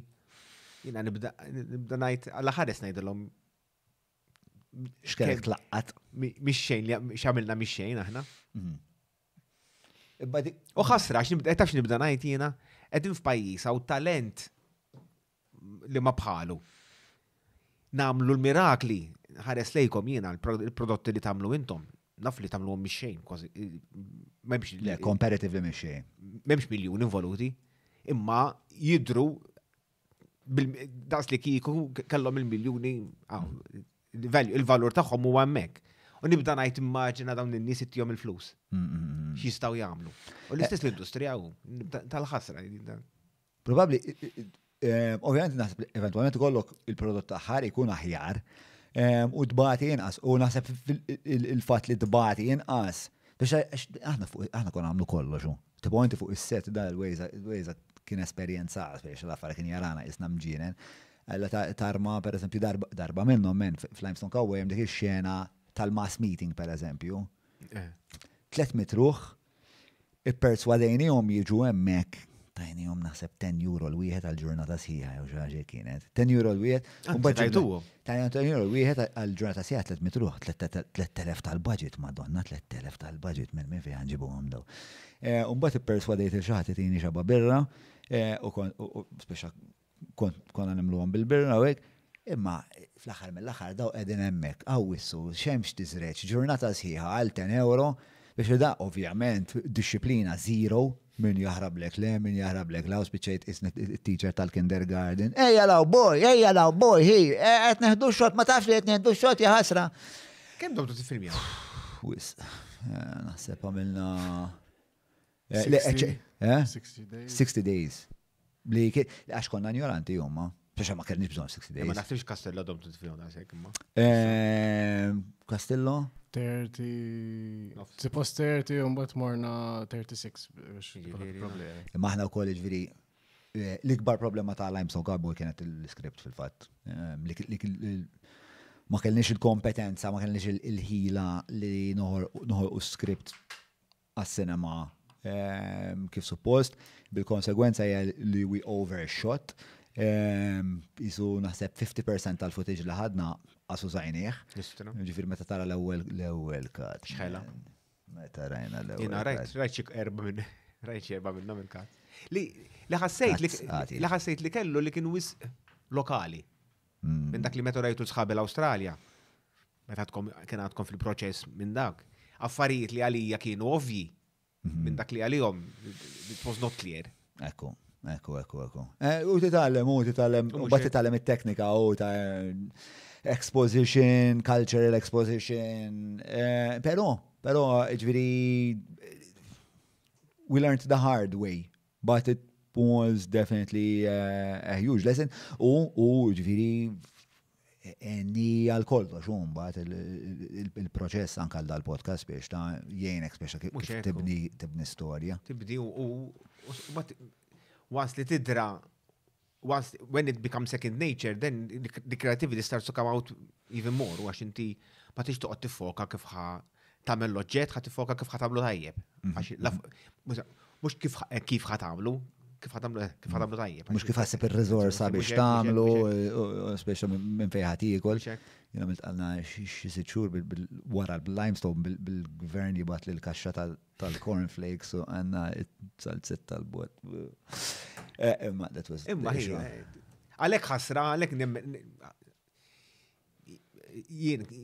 kiku jien għajt fil-gvern, kiku naqbad percentaċ mitħul li jidħol mill-films ta' barra, li jiġi għamlu l-films ta' barra li hija industrija importanti u għandha tikber. Taqbad ftit minn dawk u tajdak ħantihom il-Maltin biex jagħmlu films Maltin. Jiena naħseb li Dawk nisfawhom fil-Film Awards. Bro, għandi qalb, qed tisplodi f'sidri waqt li titkellem. Jiena naħseb l ħaġa li għandna nagħmlu imma però u forsi jiena naqra bajs peress li jiena x-xewqa tiegħi li nikteb. Li jissir skola, jissir impenn, jissir eżerċizzju fit-tul biex insawru kittiba tajbin għal-fiction, għax l-skript bħalma tafu huwa il-pedament. U naħseb jekk jirnexxielna noħorġu imqart żewġ screenwriters, screenwriters. Għandek tħarreġ f'kollox. Billi inti qed tinfinanzja l-iskript u ma t'mandek budget biex tagħmlu l-skript jista' Imma peress li l-iskript speċta forsi għax il-weġġa tiegħi kienet jew l-iżbal tagħna kien li kellna l-iskript u mbagħad li sejjisna fuqu ma kienx stabbli għax l-iskript ma kienx stabbli. Allura għalija qabel ma niffinanzjaw l-affarijiet l-oħrajn, naraw li jkollna żewġ writers, tliet writers li vera jafu x'qed jagħmlu daw l-scripts huma fucking solid taf kif. Mbagħad nibdew niffinanzjaw biex isiru. Jiena naħseb li biex aħna jibda jkollna kultura ta' film u ċinema u anka series. Hemm bżonn naqra pjan fit-tul. Mela, Luciano Paċ Paraskando qed jistaqsi. How can one watch the movie Limestone Cowboy? It's on Go Talkies u xek. Yes. Go Talkies. Juttini mistoqsija x'inhi? How about you do a viewing of it like the event we attended for the podcast documentary? Mhux idea ħażina blu nagħmlu private screening tiegħu għal Patreons pereżempju. Ma kon qed nikkompetu mal-Go hekk? U l-Go right. Nafhom. Kif ħanirranġaw mal-Go? Inti kont taħdem mal-Go. Kellimni ġad. Mela, isma', l-ewwel għamilt referenza għal fatt li int kellek l-esperjenza ta' assis li x'kienet eżatt? Perché hemm l-attentat ma kienx hemm l-att. Jien kont nitlandoq ma' missieri ġol knejjes mal-orkestra u kien hemm knisja partikolari u hemmhekk kien hemm assis kont dejjem infittxu għax kien veru interessanti, veru intelligenti u kont qatta ħafna ħin miegħu u kien dejjem jipprova jitawwa l-idej u jmislem u jmislaw. U dejjem imbuttajtu lem, ġifieri jien qatt ma rajt dak iż qatt ma rajta bħala abbuż, imma fil-verità abbuż kien. U xeta kellek inti? It went on for a few years minn dak li għax dak kull sena kont ġifieri dan forsi l-iktar darbtejn f'sena kont nitla' din il-Knisja. U jisu beda minn 12, 13 sa 14, 15. U mbagħad minn dak li dejjem kont niċċajta kull meta nara fuq it-television dal-proxmu kont ngħid dak nittin. U I never had semina, dejjem ċajta, qatt ma ħassni vittma ta' abbuż. Ma kienx ġvid l-episodju ma kienx traumatiku għalik? Not really, minn dak li darba prova jaqbad fis-sens minn fuq prova jdaħħal idejh fil-qalziet. U hemmhekk fejn. Ma kif tiġri di? Fis-sens li qed ikellmek fuq l-ewwel ħafna grooming, għandek l-ewwel ħafna grooming minn dak li inti. He is very nice. Xintu inħares lejha minn issa minn lenti għandek element ta' flirting. Element ta' flirting minn dak li itik l-attenzjoni, plus li he was entertaining fis-sens fil-kastjow, fis-sens kulturali. U hekk qatt ma ħasejt li kont l-aħħar ħaġa li kont nikklassifikaru bħala bniedem abbużat. Fis-sens qatt ma ħares lejha hekk. Many years later, qed nitkellmu xi 20 years later, good 20 years later. Jew 15 ħa. Konnet nagħmlu waħed mill-programmi kien Xarabank fuq l-abbuż kien u kien again xokkanti għall-aħħar. U kont qed tifilmja fuq mill-Istrina, qed nifilmja l-Istrina. U kien għadu ħajilħaq għaw isqof il-Kardinal Grek, Tawdex, konnet intervista għara ġbittu fġem, għatlu isma, għatlu issa l-ħassir isqof, għatlu tafu dal-qassis, għalli zgulli nafu. U għalli għatlu ekku jena, għalli li tajd li serja, għatlu zgulli serja, għatlu ekku ħanajdi li jena, għatlu. Għalli, u ma nistana meċejn jena, għalli dak inti tista tagħmel billi tiftaħlu kas. Għatlu li, għatlu dan ġerab bit-serja, kif għatli sens prova. Għalli no, għalli dak xorta għandek tiftaħlu kas. U għabbadni il-proċess, insista ħafna minn dak li nibda l-proċess. Tiftaħlu kas bil-pulizija? No, bil-pulizija kien ma stajċ, għax kien preskritta. Imma fil-kas klerikali, għax li ma konċ naf jiena l-inserta li qabel sar isqof dan kien jieħu ħsieb dal-każijiet. U il-proċess, msejċ it-kariga. U ftaħtu l-kas jiena, l-ewwel jinstema' Malta, l-imħallef li jisimaw jgħaddi l-informazzjoni l-isqof u jgħidlu jekk għandux jekk hemmx bażi li jkompli, jekk le jekk hemm bażi li jkompli, il-każ imur il-Vatikanu, jiġi investigat mill-Vatikan mhux minn Malta. U jien naf li mar il-Vatikan u ma smajt xejn iktar. Wara xi 5 snin mill-Vatikan kienu botu xi ħadd l-Awstralja biex jerġa' intervistani. Għax ħafna drabi. Biex jikorroboraw l-istorja, ġviri. ħafna drabi meta he said. Minn dak li għaxu Lilu kol ikunu investigazzjoni. Mela, ikunu għarfuh li hemm investigazzjoni fuq. U ċaħat li għafni. Mbagħad t-tillu ċaħat li għafni, dan baqgħu kif batiselli għalija, ftitilu, ma ċaħat. Insomma. U dak. U jħalluk fl-ħama, but again, baqgħu ġaħat jintervistani, u terġa' tispiċċa fil-ħama.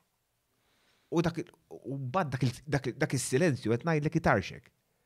Minn dak li tibda moħħok inkollu jibda jew min jafġara.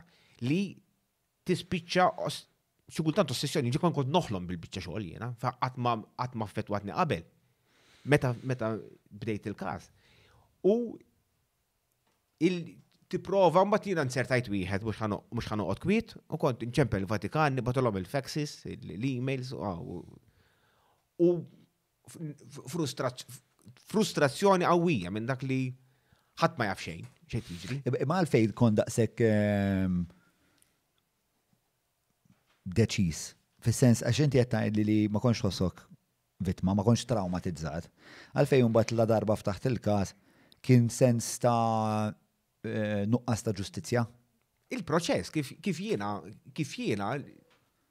l-ewwel net, il-fatt li spiċċa l-Vatikan sinjal li dawn emnuni, allura awtomatikament sirt vittma jiena. La qed niġi trattat ta' vittma. Umbagħad il-fatt li iħossok użat. Umbagħad ma jgħidulek xejn iktar, anzi meta tmur issaqsi. Jibatuk issaqsi le saqsix li ta' mur saqsi il-Knisja ta' Malta. Il-Knisja ta' Malta jgħidu ma nafx xejn il-Vatikan. U jtuk xi qed ngħidlek minn kajfa l-Pilatu. Ħin kollu jitfgħu l-emmulaw. Umbagħad fl-aħħar kont dak iż-żmien kien għadu l-isqof li hemm bħalissa xikluna kien il-Vatikan jieħu ħsieb dal-każijiet u fl-aħħar weġibni. Kien tani risposta li kien instab ħati u mbagħad fl-appell ħareġ liberat. Ġie eżonorat? Ija. Imma fl-istess nifs qalu li mhux għax m'hemmniex għax il-provi mhumiex sostanzjali biex jżommna. U f'dak il-każ il-Knisja taf li mxorta ta' passi ħadet? Naf li kienu waqfu. Fis-senta x'daġ il-liberat, ġifieri fl-aħħar mill-aħħar. Issa ma tistax tiġġustifika f'kastik. Ma nafx, jien naf li għadu jqattis, minnix rajtu fuq television. Jiġifieri nispera li m'għadux jabbużaw. Dak li ngħid għax il-ħsara hija tremenda, il-ħsara hija tremenda. Ovvjament ma nafx wisq fuq fis-sens. Imma per eżempju, ftit ilu kien hemm xi blogger Irlandiż u beda jipprova iċappas il-Kardinal Grek li dan qed jattilhom il dawn in-nies u speċjalment. U jiena ħassejt bidmir li noħroġ l-istorja tiegħi u ngħid le mhux veru qed jattilhom, anzi, he went out of the way to make sure that I report the whole process and go towards the system. So, l-isqof he went beyond, I think, his call of duty to just biex jiżgura li kollok ġustizzja. Mhux tal-li ma pruvax jagħti, tal-li he chased me to take action about it. Allura, fuq hekk, imma mbagħad nikkritika s-sistema totali minn dak li mbagħad ħallewni mdendel hemmhekk minn dak li kieku ma saqsejx qatt ma kont ikun naf ġarajna. U mhux saqsejt, jiġifieri I was pestering them. Għandi dritt naħseb jiena. Imma tiftaħ kawsa l-qorti. U qatt ma jgħidulek kif inqatat. Inti hemm pajjiż Malta, għax intix familjari miegħu. Black hole ġudizzjarju. Le, ma din nassumi mhux minn Malta biex jien mill-Vatikan. Le, naf imma kawżi li jinfetħu ma jingħalqu qatt ġifieri l-aħħar darba kelli l-oħt Sion Grek 18 sena biex naqata l-kawża. Mbagħad l-xeneta ta' prosekuzzjoni. Imma again, din l-esperjenza tiegħi personali użajta biex fil-każ tiegħi din l-istorja tiegħi tingħat. Ma nkunx diżappunti ieħor ma' diżappunti kollha li kellhom dawn it-tfal li pruvaw jgħidu l-istorja tagħhom ħadd m'hemm minnhom. Jiena mhux tal-li hemm intom tal-li issa tista' tmur tara fuq fiċ-ċinema l-istorja tagħhom. Kellimthom wara l-estate mill-film. Tkellimt magħhom imma uħud minnhom ma rawx. Sewwa. Imma blażla tagħhom ma rawx. No, għax għadni tittoqgħod attent għax mhux ħad tibgħatilhom kopja, il-kopji prezzjużi. Jekk waqt li toħroġ dan ma tkun ħareġ. Għalhekk tittoqgħod ħafna attent il-min tir-release għal. You embargoed it sa ma jkun hemm il-premier. U mbagħad tuża l-premier hu. Ħajkun hemm fil-premier ta' nhar il-ġimgħa ħajkun hemm waħda mill-protagonisti. Min? Oħtom? Oħtom eħe. Għadu ma nagħtix. U dak randu għallhom an idea. What's the quote again? An idea means fucking nothing. Ġifieri oħtu ħatkun parti mill-Q&A? Mhux qed titkellem tal-lejn. Q&A miej. Ħatkun preżenti. Very self-centered of you. Said the guy who named his podcast John. X'għandna għandhom, right, bro? Dil-firma tiegħek propja? Saret hija wara li għamilt. Wara Vera sempliċi, men. Kelli xie elf waħda, ovvjament. Umbat, eventualment, ħassejt li spiex ta' asnaf jekux chicken and egg situation. Umbat ħassejt li jek nitfa il-firma tijaj jisniet nitfa letteralment ismi wara l-proġett u biex my word is my bond. ħadem. Xidilek mill-branding inti, zgurax inti. Le, tajjeb. Hemm x'di kritika. Le, biex nkun sinċert namlu rebrand palissa, dejjem bil-rebrand palissa. Issa nurik xed namlu tina iktar feedback tajjeb. Tjemlu l-Mario ta' Sancho, ta' fuq Sancho? Li ma tantx għawad kontat ma tantx għadni intis Mal-peasants Maltin. Peasants. Ah, Dik kif għad kamaw talent jiena. Le, Sancho ta' doluri. Ġviri mela, konet najdu li inti l-laħwa ma għadek ma morejtomx il-film. Ovvjament, kont kważi wasal biex namel Premier West Australia biex nurriħ il-rejf li kun emme, kun għamil l-istess Q&A u l-affarijiet. Suppost ġrat issa ma again. Urrit n-organizzaw għadda Brisbane bil-mod, pass. Covid waqfet l-na ħafna affarijiet. Tidar stressjati ekku stradi l-esperienza li t-nedi dal-film? Le, stressjati dal-premier, għaxina ġejt holiday u għet nejdlek, għet norqod bil-kebet norqod, kollu fuq l-emails, nibkuntat jannis, un bat jek mux għet namel l-emails, għet namel il-social media ads, u n-koordina press releases minn dal-affarijiet, jena tini computer u tini d-dizinja. Ne, dik li jinnevita, ġifiri, li namel affarijiet li ma tamilix kompetenti fihom. Famuża lista u taqta l-isbaħ. Kem tistiħu meta taqta minn fuq il-lista? Meta kun taqta kollox. La. U bat ikun baqalek tara xi episodju jew tnejn. Ġieli, inkun se nagħmel xi ħaġa li ħatoħod li 5 sekondi. Imma qabel ma nagħmilha, niktiba fuq il-lista. Biex taqta. Nagħmilha. Ħataqta. Isa bassas, tistrieħ. Dan it-toilet humor mu intellettuali u erudit. Shane, isma, ġu. Għana kellna rep, u 6 biljetti l-lejla. Tista' tgħidli it-tiswir ta' din il-kompetizzjoni fiex waslet qegħdin f'nofs il-programm? Tumis, ħatamela fil-kommenti inti il-logħba? Dal-waqt. Għax dak ħipi kollox bid-delay. Mela, naddu għal 15 sekonda mal-bib tagħna, bib kbar tagħna, tal-Maypole.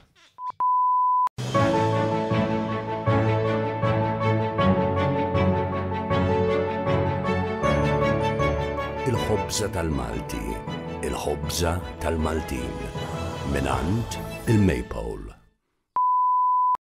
Merħba l-ura fil-studio mana Adella flin għandi ADHD.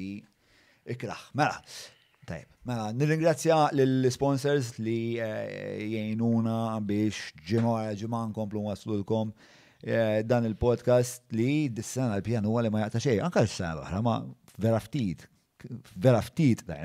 ġimgħatej biss, kapaċi istraħna. Stamina tal-bliħ.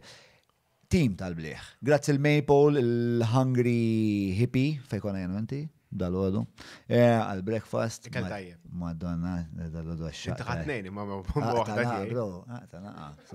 Suppose bil-fasting. Ma to be fair, stembaħt kmini u għamilt training session itwal mis-soltu. U ġejt bil-shorts, man, I was in full costume. U dak Branko ta' wara l-bar, tipo ordinate Legs Benedict, killed Legs Benedict. Umbat ħares lejja Branko. Għatlu ġibli l-menju. Għatlu għamil li dija u healthy cup xaħġa. Baj ħares lejja. Għalli fija, inti naħseb xaħġa għatlu ġibli Legs Benedict iħu. Ġirenki tal-bar, ma tal-bar. Tal-bar jafni, u xemur emmek ħafna. Malli għatlu ħanni da' għamaġon għalli fuq dak il-sidġu temmek. All right.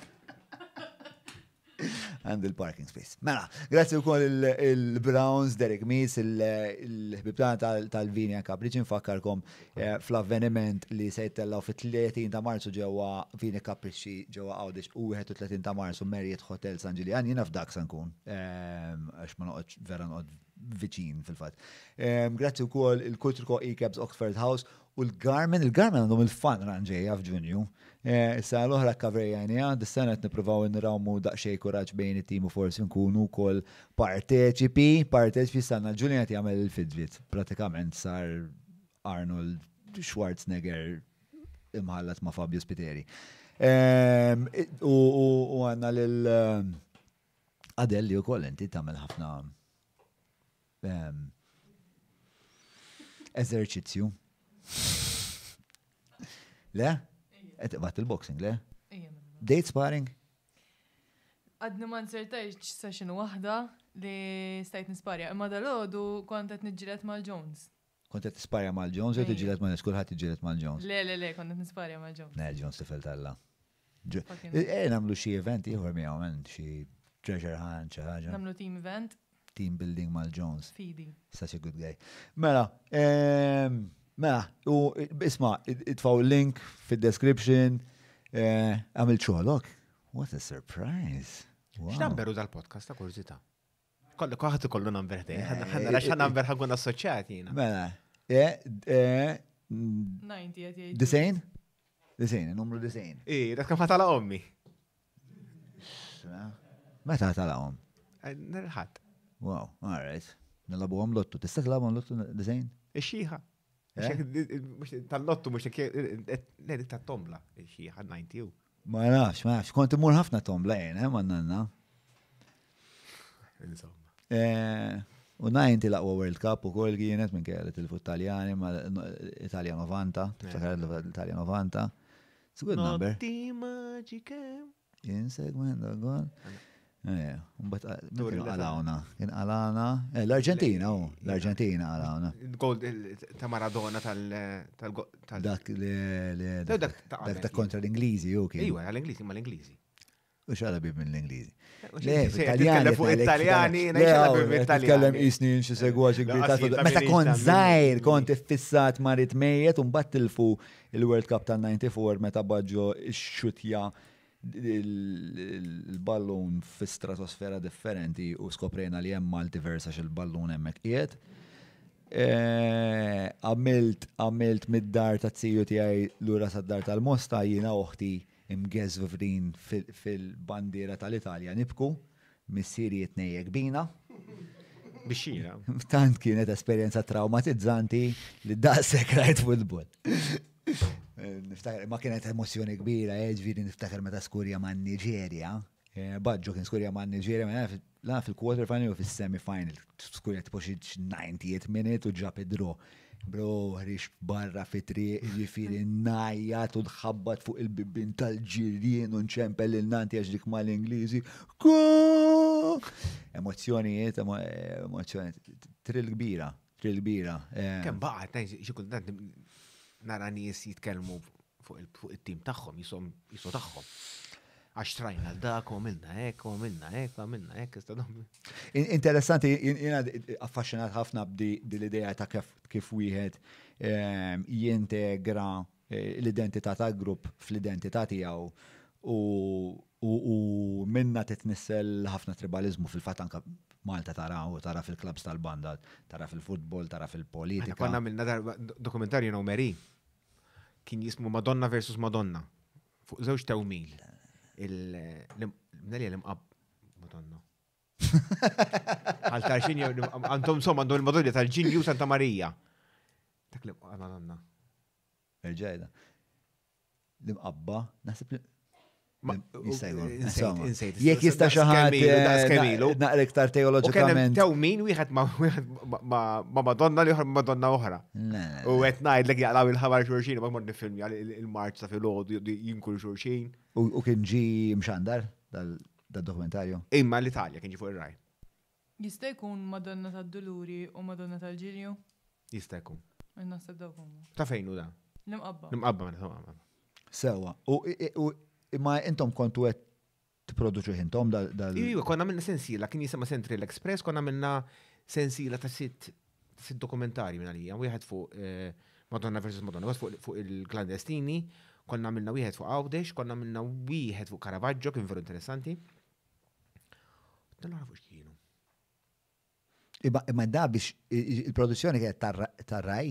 Raj Abdulin. Madonna versus Madonna, namu. Għara, u sibnieħ. U nistaw narawħ? Le. Ma tistax taraħx għax maħnix logged in. Ġviri kollok login tal-bilħaq. Anka biex nara dakaw short film. Talabni namel login. Rajtu? Le, ma rajtux, ix talabni namel login. Istra fiħa jaf bis xor biex tamel login. Bro, ħanajdek, bro. Tafas buttuna. Ismani xbin. Di xorta ta' kritika, u rajt jena ma noħodix, jena namel bis il-kritika. Sewa. U le, bro, vera kelli ħafna x'namel. U fet nħosni għandi bżonn noqgħod nagħmel lista ta' skużi u tinħossni qed tneqret. Għażjien. Ġu għamel li login. Mela, Stephen Dalli jgħidek, Malta should invest in its own locals and have it stand in the markets. And we cannot be 20 companies doing different things, but join forces towards one goal, creating the industry. Then everybody can go do his thing. Bro, it's Women's Day, his or her thing. X'kienem iktar? Kienem xaġa oħra. Ma għadalla la biba, it's Women's Day ta' mezzit. But we have to start. Oh yeah, ma kiex dasak importanti. Imma x'taħseb fuq li għati għajt Steve, fil-sens isu għet jitkellem għak kważi fuq lobby group tal-industrija li għamil xorta ta' pressjoni u joħroġ. Għax naħseb daw l-impenji sar, il-meja li għamlu dat tip ta' pressjoni. Finalment trid xaħat fil-poter li jemmen li tinvesti fil-kultura. Sa jgħu naħdu l-gvern. Titlilanti? No, thanks.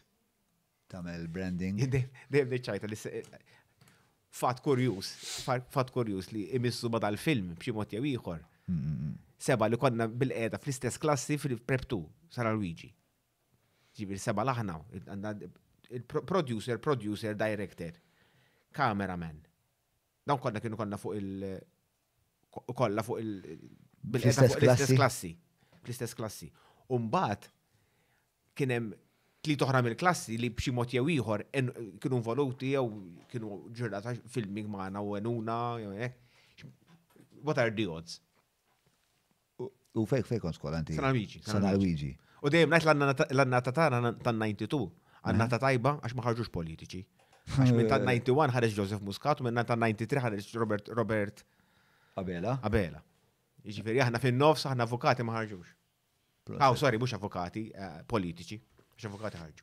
Tqis il-klassi politika bħala klassi xejn mixtieqa.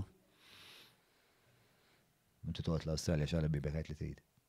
Le, għax il-politika vokazzjoni importanti ħafna. Infatti jiena l-Awstralja trid tivvota bil-fors, jekk ma tivvotax taħal multa.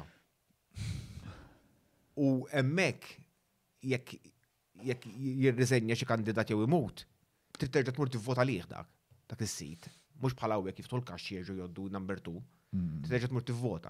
U darba kont Malta holiday, mitċa ħattamlu l-elezzjoni ma votajċ jina fil-distret jaj, jew il-riżenja ma nafx. Malli, wasaltu rċivejt multa jina. U niftakar kontestajta u għattu l-om isma, jina veru nemmen fil-dritt tal-vot, għax huwa veru importanti, nemmen min ma jivvotax mandux dritt jikkomplejnja, għax min ma jivvotax ikun jisu ħawa cover għallu speċi jisek ħat walkover, jek ħat walkover, mux ma tistax t-gerger li t-lift, jek inti għattelom ismaħija fidejk, ħatta inti, ma tistax gerger. U dawn, għanti, mux għastajt walkover, għax walkover mort, għas mort għal-partit. U il-politika għadmir, veru t-bitajt vot wieħed, ma jkoll ħat jajtek ħat membri vota, u t-spiċċa il-riskju li meta jkun hemm l-apatija fil-elezzjonijiet, qed tirriskja li il-ftit inqas ħajqamlu l-għażla liku. Allura ħad tispiċċa mkaħħal, mwekki ma' xi ħadd li forsi ma rettux inti, allura ma m'għandekx dritti.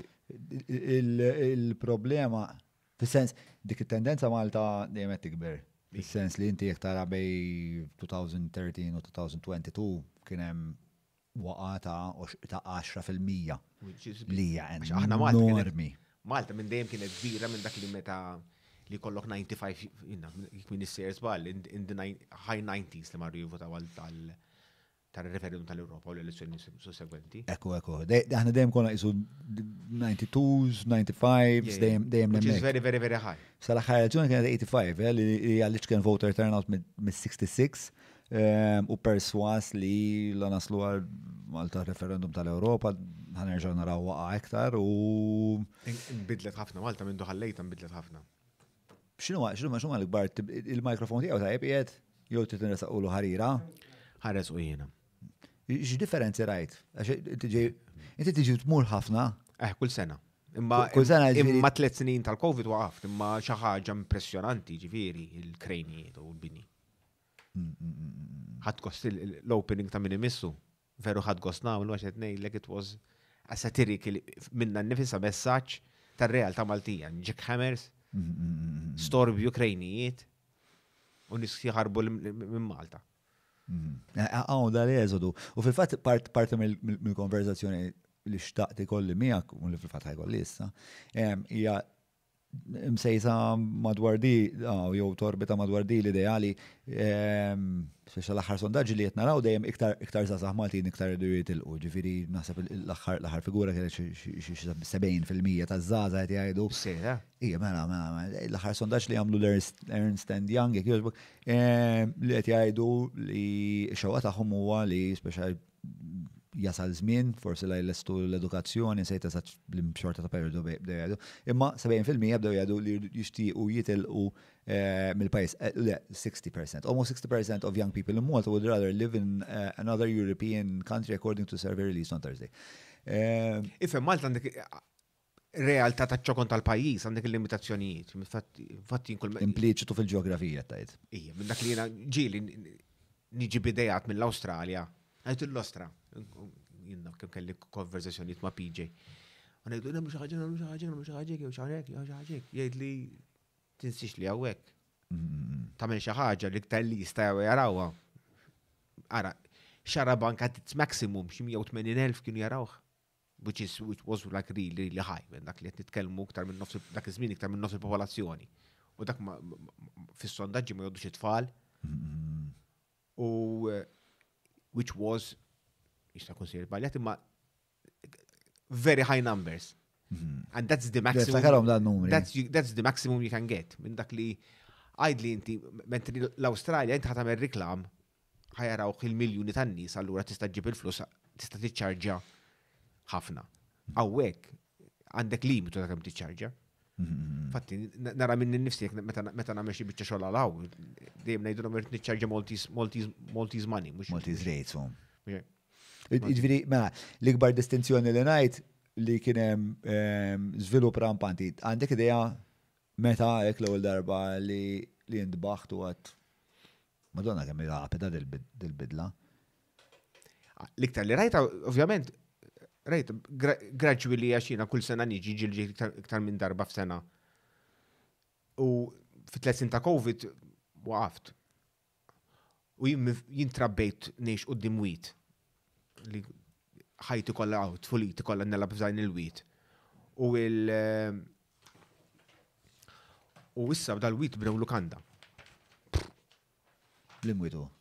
Melliħa, wara l-BOV. Il-lukanda, fis-sens lukanda bla parking. Allura, biex nistib tipparkja fejn ommi rridu minn dur.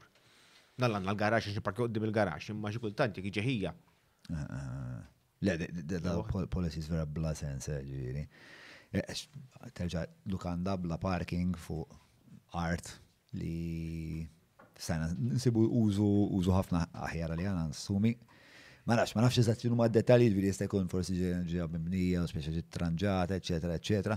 Però jinħoss li fis-sens li l-iżvilupp irid isir partikolarment f'territorju fejn il-popolazzjoni dejjem qed tiddaqqas iktar, però l-iżvilupp irid isir fil-fema tiegħi f'ħafna iktar ħsieb, ħafna iktar kontroll. Jien m'iniex kontra l-iżvilupp, għax finalment jiena f'lukanda trida. Jekk it-turizmu aħna ntixu mit-turizmu, imma mbagħad hemm pereżempju għalija waħda mill-isbaħ lukandi li hemm hija il-Danish Village hawn il-Melliħa Holiday Complex. Għax tkun qed ngħidlek ma jidirx. Issa ormai hemm siġar jattu l-bungalows kollha, jiġifieri inti the eyesore it's not there. Yeah. Which is beautiful. Integrat fil-landscape. U koll, jiġifieri issa pereżempju għadni kif rajt kienet fuq l-aħbarijiet il-bieraħ kien hemm ta' Kemmuna. Xin poġġuhom ovvjament artistic impression ovvjament li tkun sabiħa, imma jekk iġibuha kif fuq l-artistic impression u jaħbu kollox camouflaged. Għalfejn għandek tagħmel jinnaf. Kif bħalissa rosa. Veru tistona, iva veru derelict, imma għaw tant affarijiet sbieħ li tista' tagħmel, jiġifieri. Jiena nħoss li l-arti telqet mill-arkitettura. Li da żmien iktar flok tara kif tagħmel ħatamel id-dar idbaħ minn taħdejk. Jekk hemm dar ma ħallaw jixtaqa, jagħmluha 4 stilts u jtellgħu l-mostru fuqha u jħallu d-dar hemmhekk. Farsa li aħjar waqqajta u bnejt blokka. Le, interessanti, dan insib li xi darba ħenti kien jinteressak id-dar tiegħek li x'impressjoni tagħti minn barra. Illum il-kalkolu huwa wieħed purament ekonomiku. Kemm ħad toħroġ fl-izzid. Li jgħidlek il-prijorità tas-soċjetà x'saret. Mhux hekk flusu. Unikament flus u fuq di li konta tajt inti lukanda għandek bżonna, vera għandek bżonna, pero jidirli, mux jidirli, perswas, li f'dan il-punt għanna ħafna iktar sodot available mill-li jista' jkollna possibilment turisti u fl-istess ħin qed noħorġu ħafna iktar permessi biex nibnu iktar lukandi f'suq li jekk ikollna dawk il-turisti kollha jiġu jżuruna. L-infrastruttura ma tikkollassa u timplodi. Malta could not handle 4.7 million tourists for planned hotel rooms, minister says. How interesting, the minister said something smart. Malta would not be able to handle the number of tourists needed to fill hotels that are in operation or in the pipeline. Clayton Bartle was reacting to a study that found that the country would need to attract 4.7 million tourists a year to maintain 80% hotel occupancy. Malta cannot handle that number of tourists and neither is the government trying to attract those numbers. Jekk ministeru qed jgħid aħna ma ebda intenzjoni nġibu dak il-numru ta' nies, ma fl-istessin min qed jippjana l-iżvilupp qed jgħid imma aħna xorta nibnu. Minn dak komunikazzjoni kollox fil-ħajja. U l-koordinazzjoni. Jekk għandek wieħed qed jagħmel kull ieħor jagħmel totalment oppost, spiċċa ta' koforu. Li tiġri ħafna. U ħafna kaos żejr.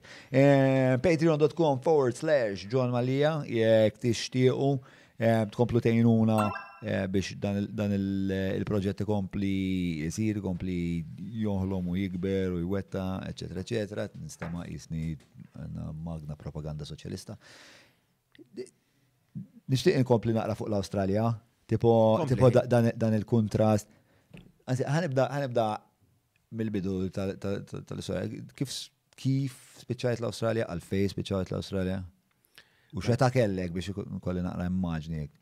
Ara, aħna l-Maltin nistaw immorru naħdmu l-Awstralja għal-sena, minna li jessa kemm nalqu 30.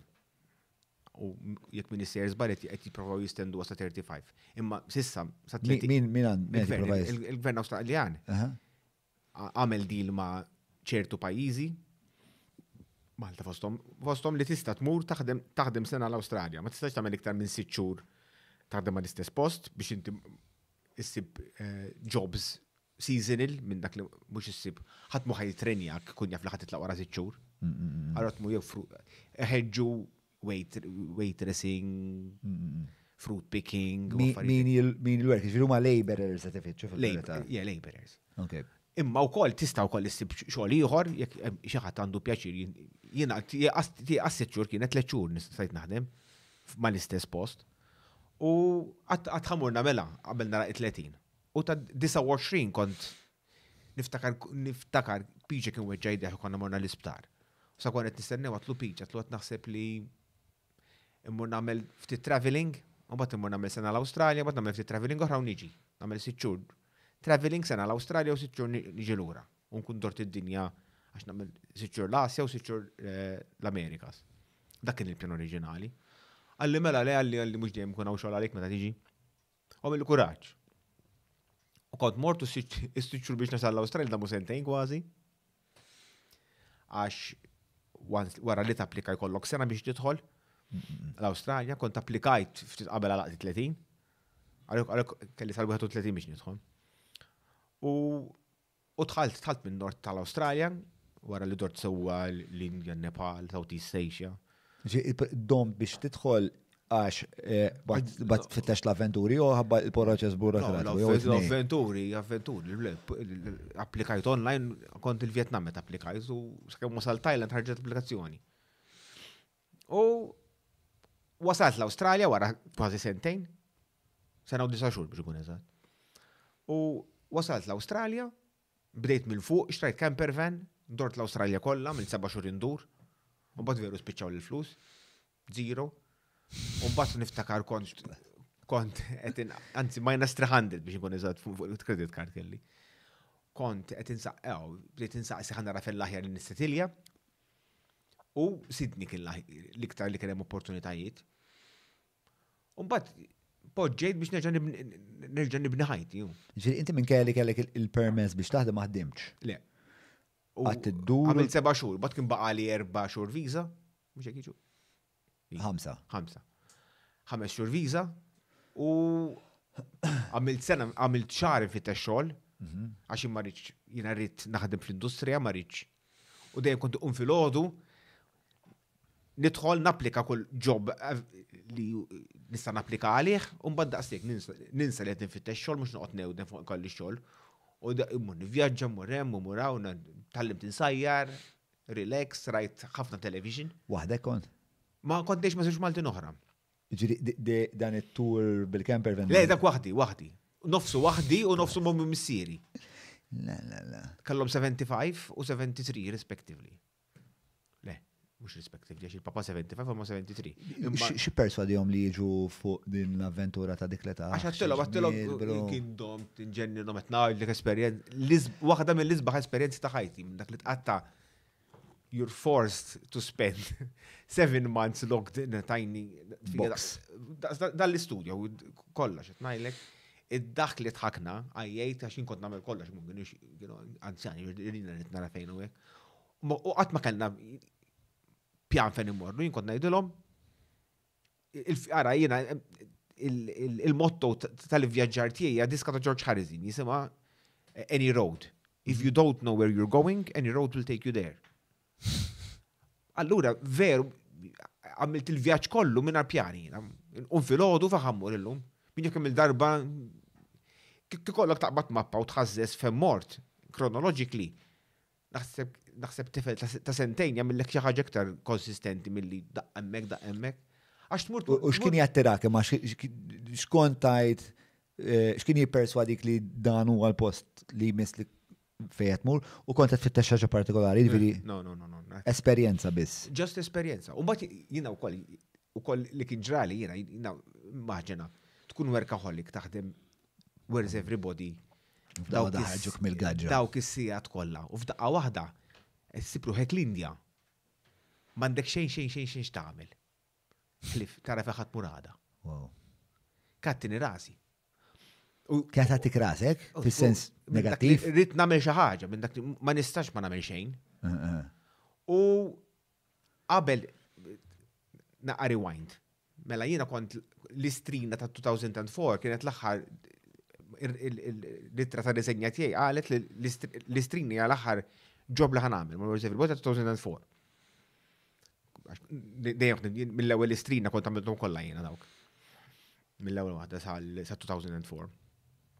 U niftakar kien hemm it-tsunami tal-Asja. U rridu jmorru jagħmlu xarabank minn Sri Lanka fejn kien affittothom il-tsunami. U skoprew li ħadd ma kellu l-vaccinations biex imur tal-post. U jien kont fully armed, both arms, biex immur l-Indja. U għallu li importa flok tmur għaw 15 wara qabel tmur t-filmi ta' dokumentarju l-Sri Lanka u tlajna jinaw Jean Paul u għamilna filmjena xarabank mi Sri Lanka. Ġejt tajtom it-tapes, 3 waħda ġeqbat l-aeroplan u mort l-Indja, tlat. Illa, ma stax tibatom DHL. Le, ma u koll, I wanted Closure. mux ħanaqbat nitlaq. No, rida tkun separata. Fis-sens, ma rridx inħallat, jew ħad titlaq, ħad tippakja biex tmur, jew ħad tippakja biex tieħu l-bagolli biex tmur tiffilmja dokumentari. Il-valiġġa. Imma kienet għażla loġistika jew għażla ritualistika? Loġistika, jiena biex iżżarm, l-ewwel qed ma żarmajtx ħajti, minn dak li tippakja kollox fil-bagalja biex titlaq għal tul ta' żmien. Ma kien ħadd iħu affarijiet miegħek? Imma mhux jiena I wanted to leave without no strings with nothing with clean slate minn dak li I made sure to tie all the ends. Tlaqt minn Malta with xejn fuq moħħi. Just an empty, a blank canvas to fill it with adventures. U meta kont Sri Lanka, niftakar kont bat żewġ emails isħaq il-ħbib tiegħi. Kont naqbad l-address book kollu nagħmilhom select all u nibgħatulhom update ta' x'qed jiġri. U kont ktibt waħda serja fuq il-horrors ta' tsunami, il-mejtin u l-riħa ta' mewt u ta' amanisti fuq kollox, assistant ritratt ta' tfal ma jkollhom. Jkunu tilfu tfal u l-memorju kollha tagħhom. Kemm kienu metodiet? Ma nafx, għajt il-saqsil dik, milli laħas saqsi. U mbagħad kont ktibt oħra għax dejjem ħobb niċċajta, naqra aktar umoristika mill-affarijiet tad-dak għax inti anzi xi kultant iktar ma tkun traġedja ma tkun kbira, iktar tkun tista' tkun tad-dak. Tragedy plus time equals comedy. U mbagħad meta tkollok id-dark humor, it-time ikun veru short. Viva South Park, tħobbu South Park?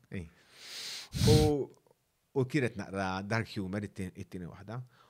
U kien ra l-editur tal-Malta Today. U kien għalli importanti publikaw għalli ma qadhom f'waħda. Kont naqgħadhom f'waħda u kien intoġob, għalli isma' tibda tibgħat li kolora fil-ġimgħa. Meta tkun qed tivvjaġġa. U spiċċajt nikteb id-djarji tiegħek x'kont id-djarji tiegħi minn dak li mur l-avventura mbagħad nintefa' relax biex nieħu dak noqgħod nikteb. Imma kont nitngħidlek rutina nagħmel siesta ta' kuljum nikteb. U x'tib ta' kitba kont tagħmel? Għal-bidu atroċi kien, peress li naqra ADHD, kont imbagħad ħafna biex naqra ktieb u naqra tal-aħħar. Imma mbagħad meta nivvjaġġa naqra ħafna. Ktib wara liħor, ġieri ħadri żobbuk. Kodba li l-ewwel ktib li rqajt f'ħajti mill-bidu sal-aħħar Memoirs of a Geisha. Oħxonek minn dak li żgur ma kontx nara fiex tkun jiena għas il-kodba tal-iskola ma qrajt jiena. Infakt l-unika suġġetti li fejljajt huwa l-literature għax jivvolvi il-qari, bqija l-oħrajn. Kont immur tajjeb għax tużaw ħafna sens komun. U kont rajt dam Memoirs of a Geisha x'kont iddeċidejt meta mort l-ewwel darba l-Insifer Lasja fin-99. Iddeċidejt ma rridx nieħu Discman, dak iż-żmien bid-Discman konna, mhux bil-podcast. U tispiċċa ħafna ħin fuq idejk minn dak li għandek x'tagħmel. U ħabiba tiegħek l-Memoirs of a Geisha niftakar ftaħt l-ewwel page u kienet page vojta u paragraf żgħir u qrajtu. Hooked me rajt iktib kollu. U ma skoprejt il-bellezza meta tidħol ġo storja, meravilja, ġifieri. Ħasra ma tallimtix qabel. U mbagħad iktar ma bdejt nivvjaġġi, iktar bdejt naqra, u iktar ma tibda taqra, iktar tibda tikteb sabiħ. Għax tibda tuża klim differenti u affarijiet hekk. Fatt ktibt, naħseb jiena ktibt mal-60-70 chapter, artikli, kun ngħidlhom artikli, ma kull artiklu chapter, 1200 words, ġifieri għandi kurrit nista' nikteb fuq li għandi ktib fuq li għandi miktub kemm jiġi editjat. U avventuri xi kultant għad-daħ ta' ġifieri. Per eżempju?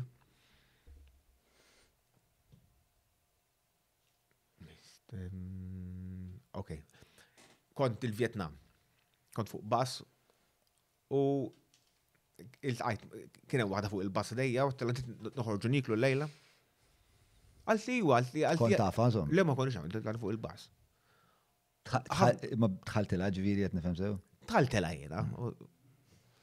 U għalet iva, u għalti faħat kun jiena ċekket n-lokanda u għalet u jiva viċin, u ximmur jiena. Zom, pinġan aktar l-istampa, di mara tal-lokal. Le, turista. Minn fej? Ma niftakar. Jisti. Daqs kemmilt għajt manis. Imma insomma, lej, u għalti, per eżempju, ejja fis-seba, mot għalti ma jru, għalti, this is the hotel, għalti I'm on the second floor. Xi room, u tatni room number. U jkun sejjer tardu bdejt niġri, u bad nara sajn tal-hotel. Dħalt niġri ġewwa tajt it-taraġ ħabbor fit-tieni solar u xi nkun f'nofs it-taraġ. Nara familja qudiem it-television, qed jaraw it-television, u bad ninduna li mhux hotel, din dar. U nħares tim, don baqa ħarsu lejja. Jiena ħriġ barra. U nara, is-sajt tal-hotel, u baħdejja kellha vleġġa daqshekk żejra. Biex turik li 100 meters leb, ma bil-fixta ma rajtix, u dħalt niġri fuq ġundar tan-nies, u għajti la fuq. U reazzjoni tagħhom x'kienet? U xej, xok, ma tattilhom hotel u faqgħu jidħku għalu li no, around the corner. U xi miexi nara ekka local pub jisu garax miftuħ, nis fuq barra jixorbu muz għaddejja. Tawek tal-locals jenu. U somma, mu mbagħad fl-aħħar mord il-lukanda sibdina t-tilha għaw barra u veru ħelu tal-locals, noħdu drink hemmhekk. Slimela lejna, u morru, nitlu tal-bar, jitlu l-ek hekk nitlu, u nsibu l-ek funeral, katabru fin-nofs, kollu fjuri.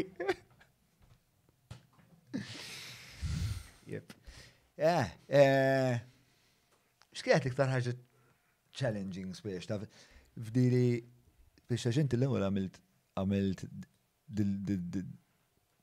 dil-juxtaposition vera interessanti, speċjali fil-immaluqin fl-uffiċċju tal-Where's Everybody. Tal-Vincenti Buildings. Bis-saqqu hemmhekk, ħajja li tirrikjedi ħafna ħin bil-qiegħda fil-maluq, ftit interazzjoni ma' nies tiltaqa' ma' nies ma' mhux volumi kbar.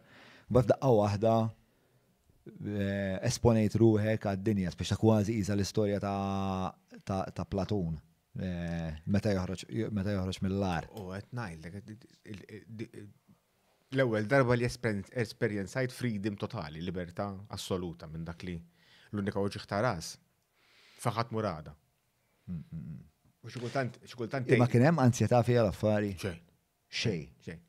Kelli momenti tal-biża darba minnhom kont in-Nepal tlajt morna fuq il-muntanja ħamorru trekking u qabel morna trekking kif imiss għadna nagħmlu naqgħa ta' hike.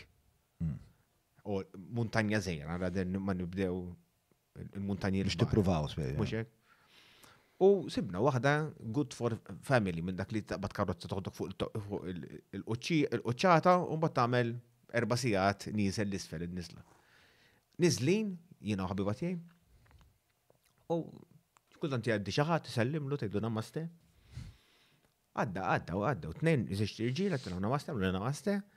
Wieħed ġib warajja ġabar maxetti daqshekk minn mal-art u tjabbu għalija money. U saqulna kull ma kellna. U qed ngħidlek għamilt sforz biex ma ħallihx ifottili il-holiday, il-ħabiba tiegħi pakkjatu telqet. Għax ta' twerwir. Ta' twerwir. Jiena Taħseb li kellu l-intenzjoni li kienu weġġa kieku? Ifhem, meta morna mir-rapport il-pulizija ma li tħalt nara ritratt kbir tiegħu dan wanted. Għattilhom dak għajtulhom hemmhekk. Għadu kif saraqni. Sibtu. U mbagħad kont mort il-Vjetnam minn hemmhekk għax kelli xi ħbieb qegħdin hemmhekk u għamilt xarejn anzi, għamilt xarejn il-Vjetnam nirkupra minn din għax ma rridx kieku spiċċa ġiet lura Malta. Kont tispiċċa fuq nota vera qasa. Ikun rebaħli hu.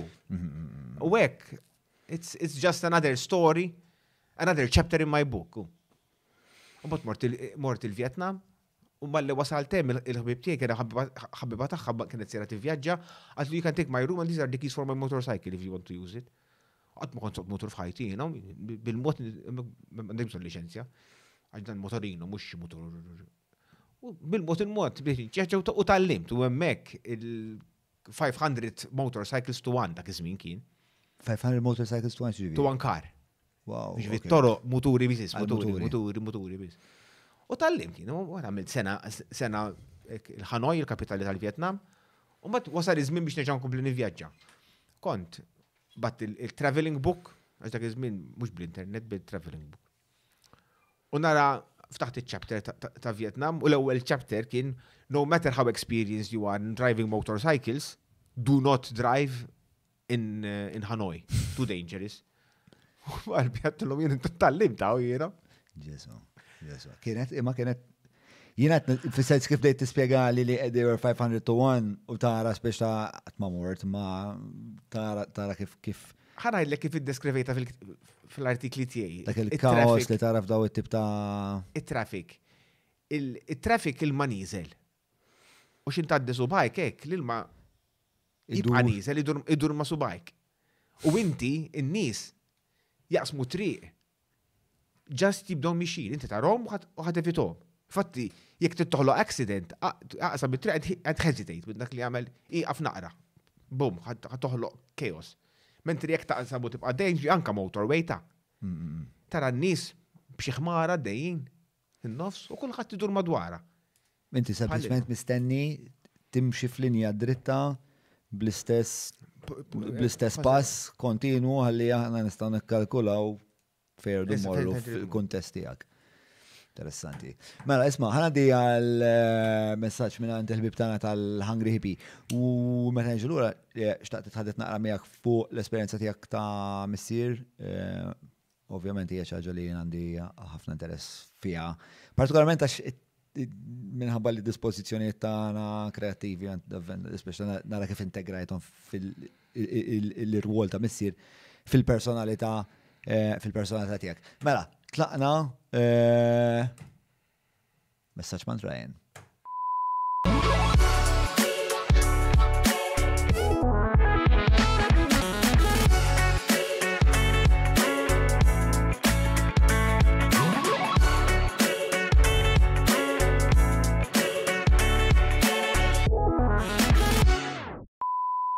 Għedin l-ura ġu, idħol fil-mike, għedin spiegħali mal-għu fil-mike. Għetna la kanzjuż ġu. Mela, dal-waqt ħankun għet nuru. Attenta xaċ. You'll do fine, don't worry about it. Naqrik tal-pressure għedin live u għek. Mela, dal-waqt ħankun għet nuru rizultati tal-poll għax saqsejna l-nis minn għandu t-tickets u minn mandux. Sewa. U xin ħajoħroġ il-poll, inti ħatkun għet notifika n-nis biex jibatulna messaġġ sigrit fuq Patreon fil-messaġġi. L-ewwel tlieta li jibatulna dak il-messaġġ ħajirbħu xi biljetti biex imorru jaraw il-Who Hotel. Alright, u il-messaġġ sigrit xiġifieri jgħidulna xi ħaġa sigrita dwaru. Tkun taf il-messaġġ sigrit x'inhu dal-waqt. Iva, u inti ħatgħidu lin-nies. Okay. Ħarira konfus, però ħanipparteċipa għax jiena sports. Għajdu Iva. Għal-sħubi.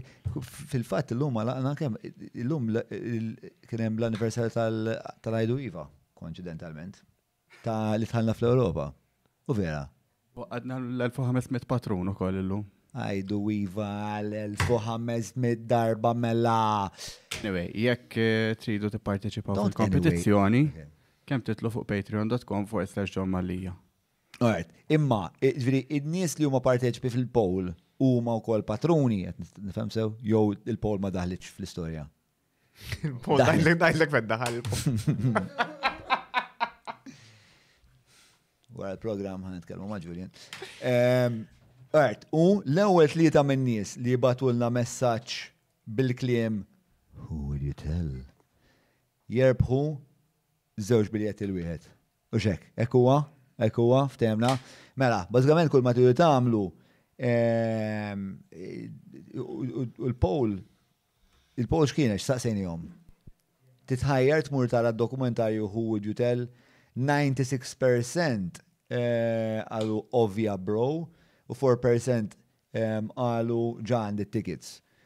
Mela, uħut minn dawk il-96% jistaw jitlu fit-ċans li kolom il-biljetti. ċatkun l-ewel tlieta, first past the post. Fuck it.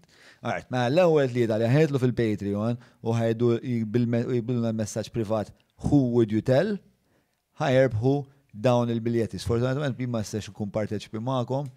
Min ġarajtu? Ma ġarajtu, ma xorta sabiħu tkun qiegħed hemmhekk fis-sala, l-atmosfera tal-Premier. Għadni kif rajtu kien it-tieni darba li rajtu fuq big screen, għax rajtu s-sena l-oħra l-Italja l-Premier fuq big screen.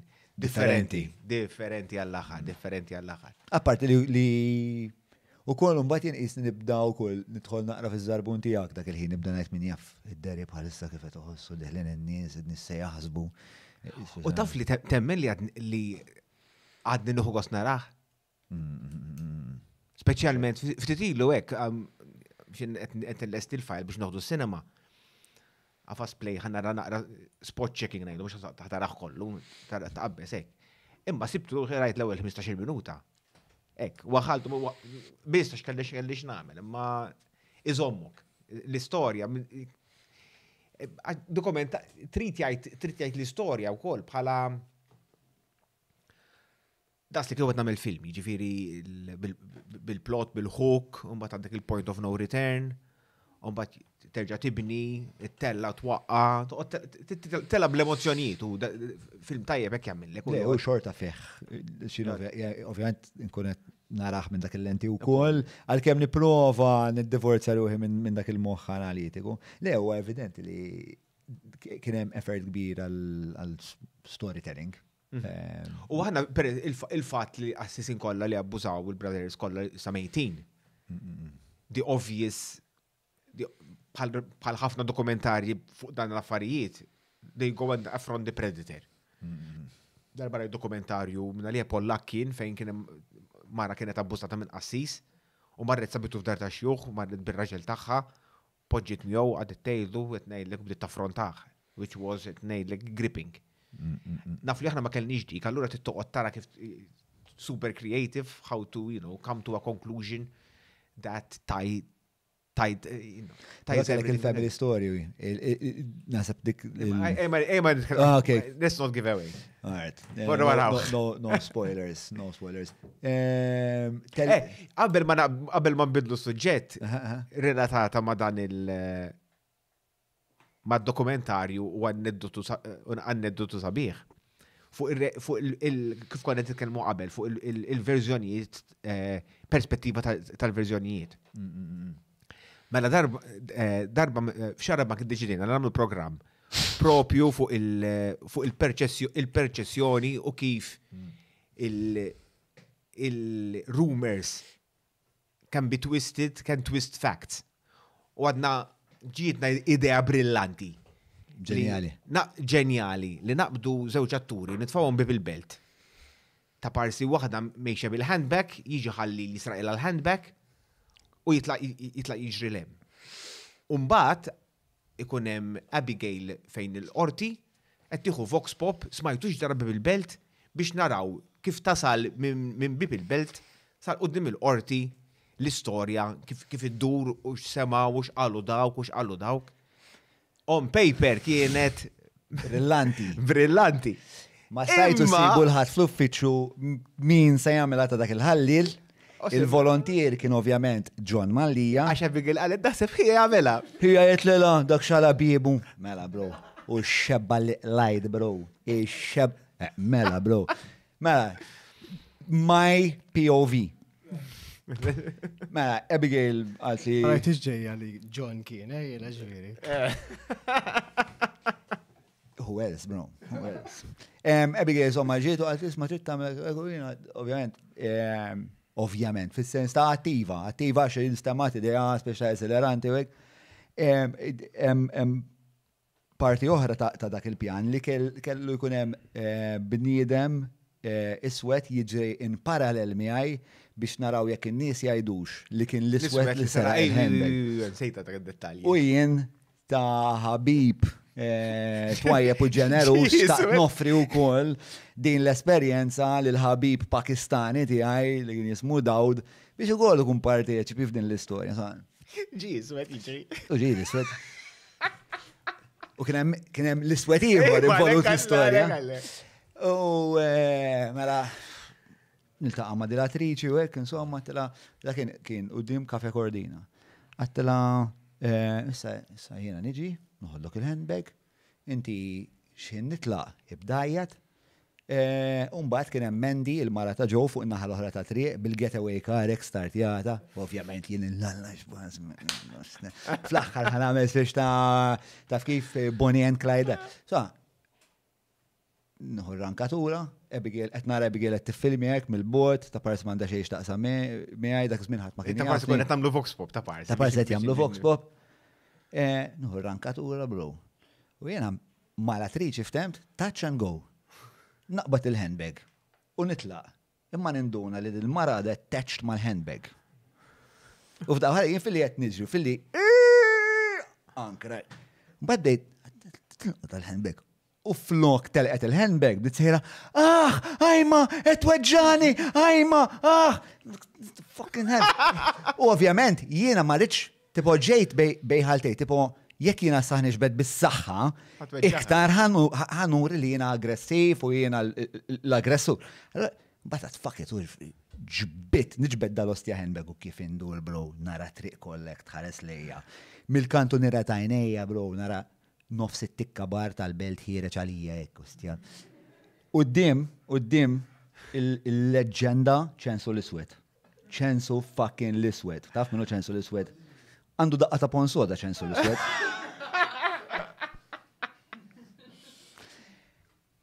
Diena, u dak xeta. Forsi 15 xaġi.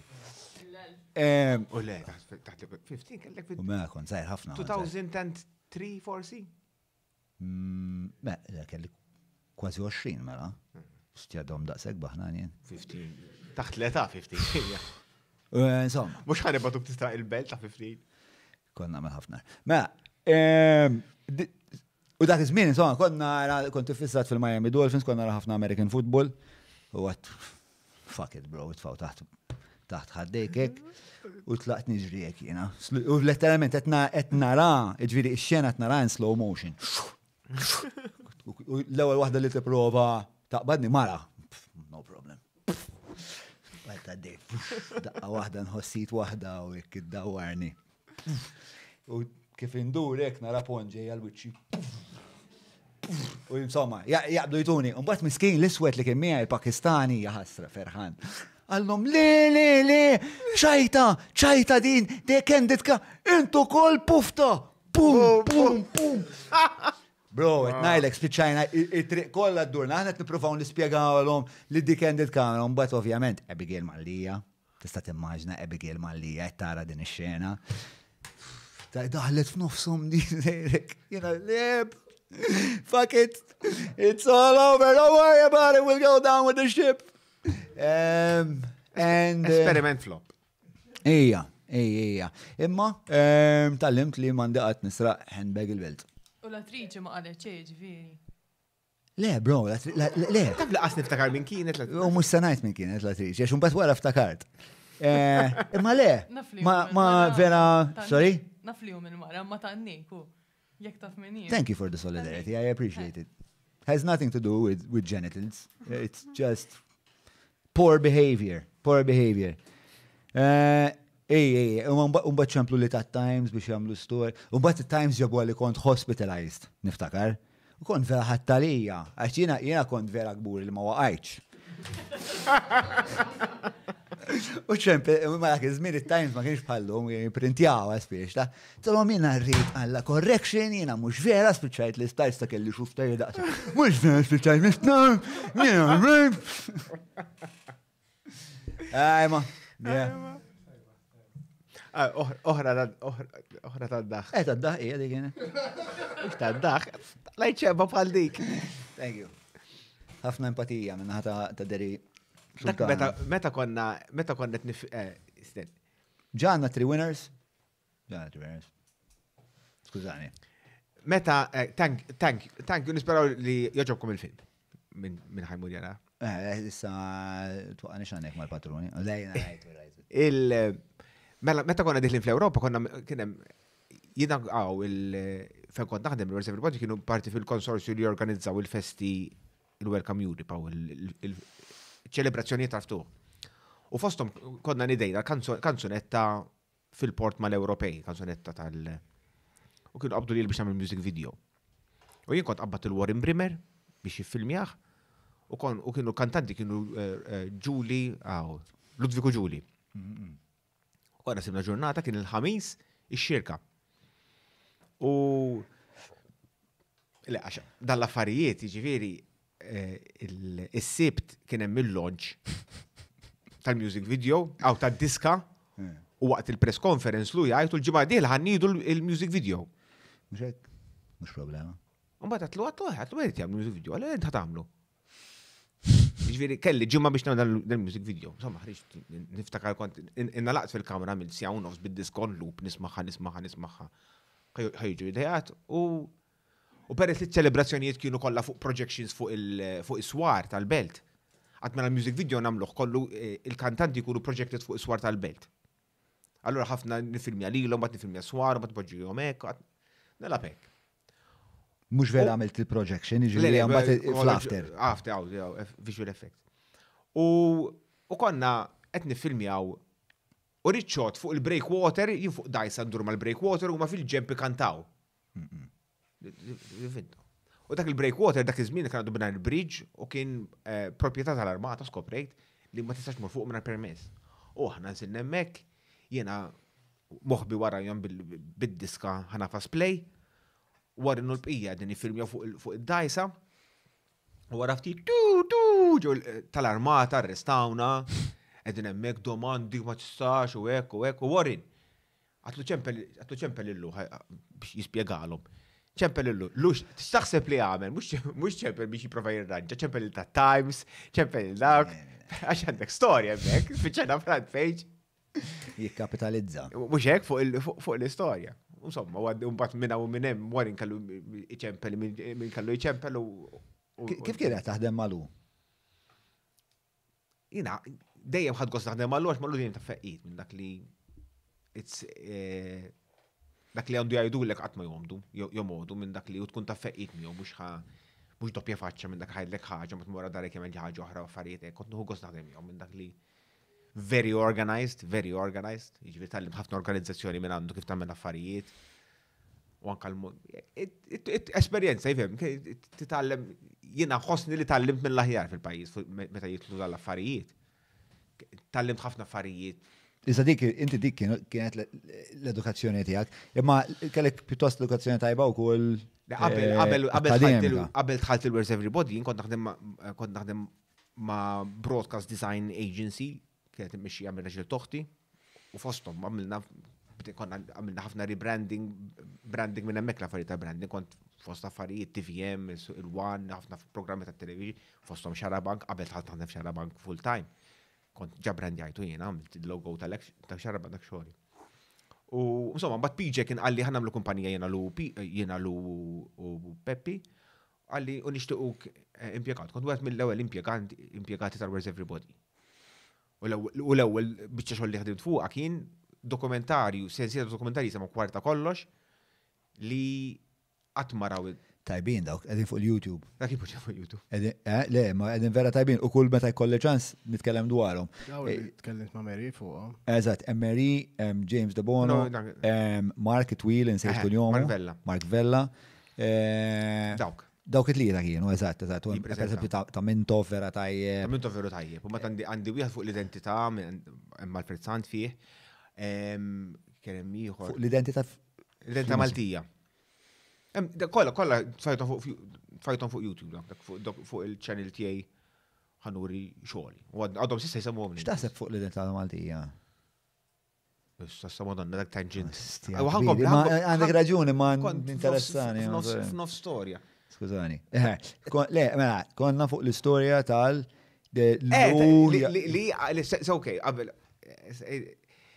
li arrestawni meta kont qed nifilma ma' Warren. Fast forward a lifetime, the next lifetime, għax jena bat wara l-ħajja tal-Awstralja, xinġed biex nifilmi għal dokumentarju, kelli bżon norganizza crew ġejna u imma biex nuża aerial photography għat il-Warren għax naf li dak rama bid-drones u hekk u għat-għalli mela le u għamilna ġurnata nduru Malta nifilmjaw. U guess what? Iċeplu l-pulizija importanti ġonna qasad depo.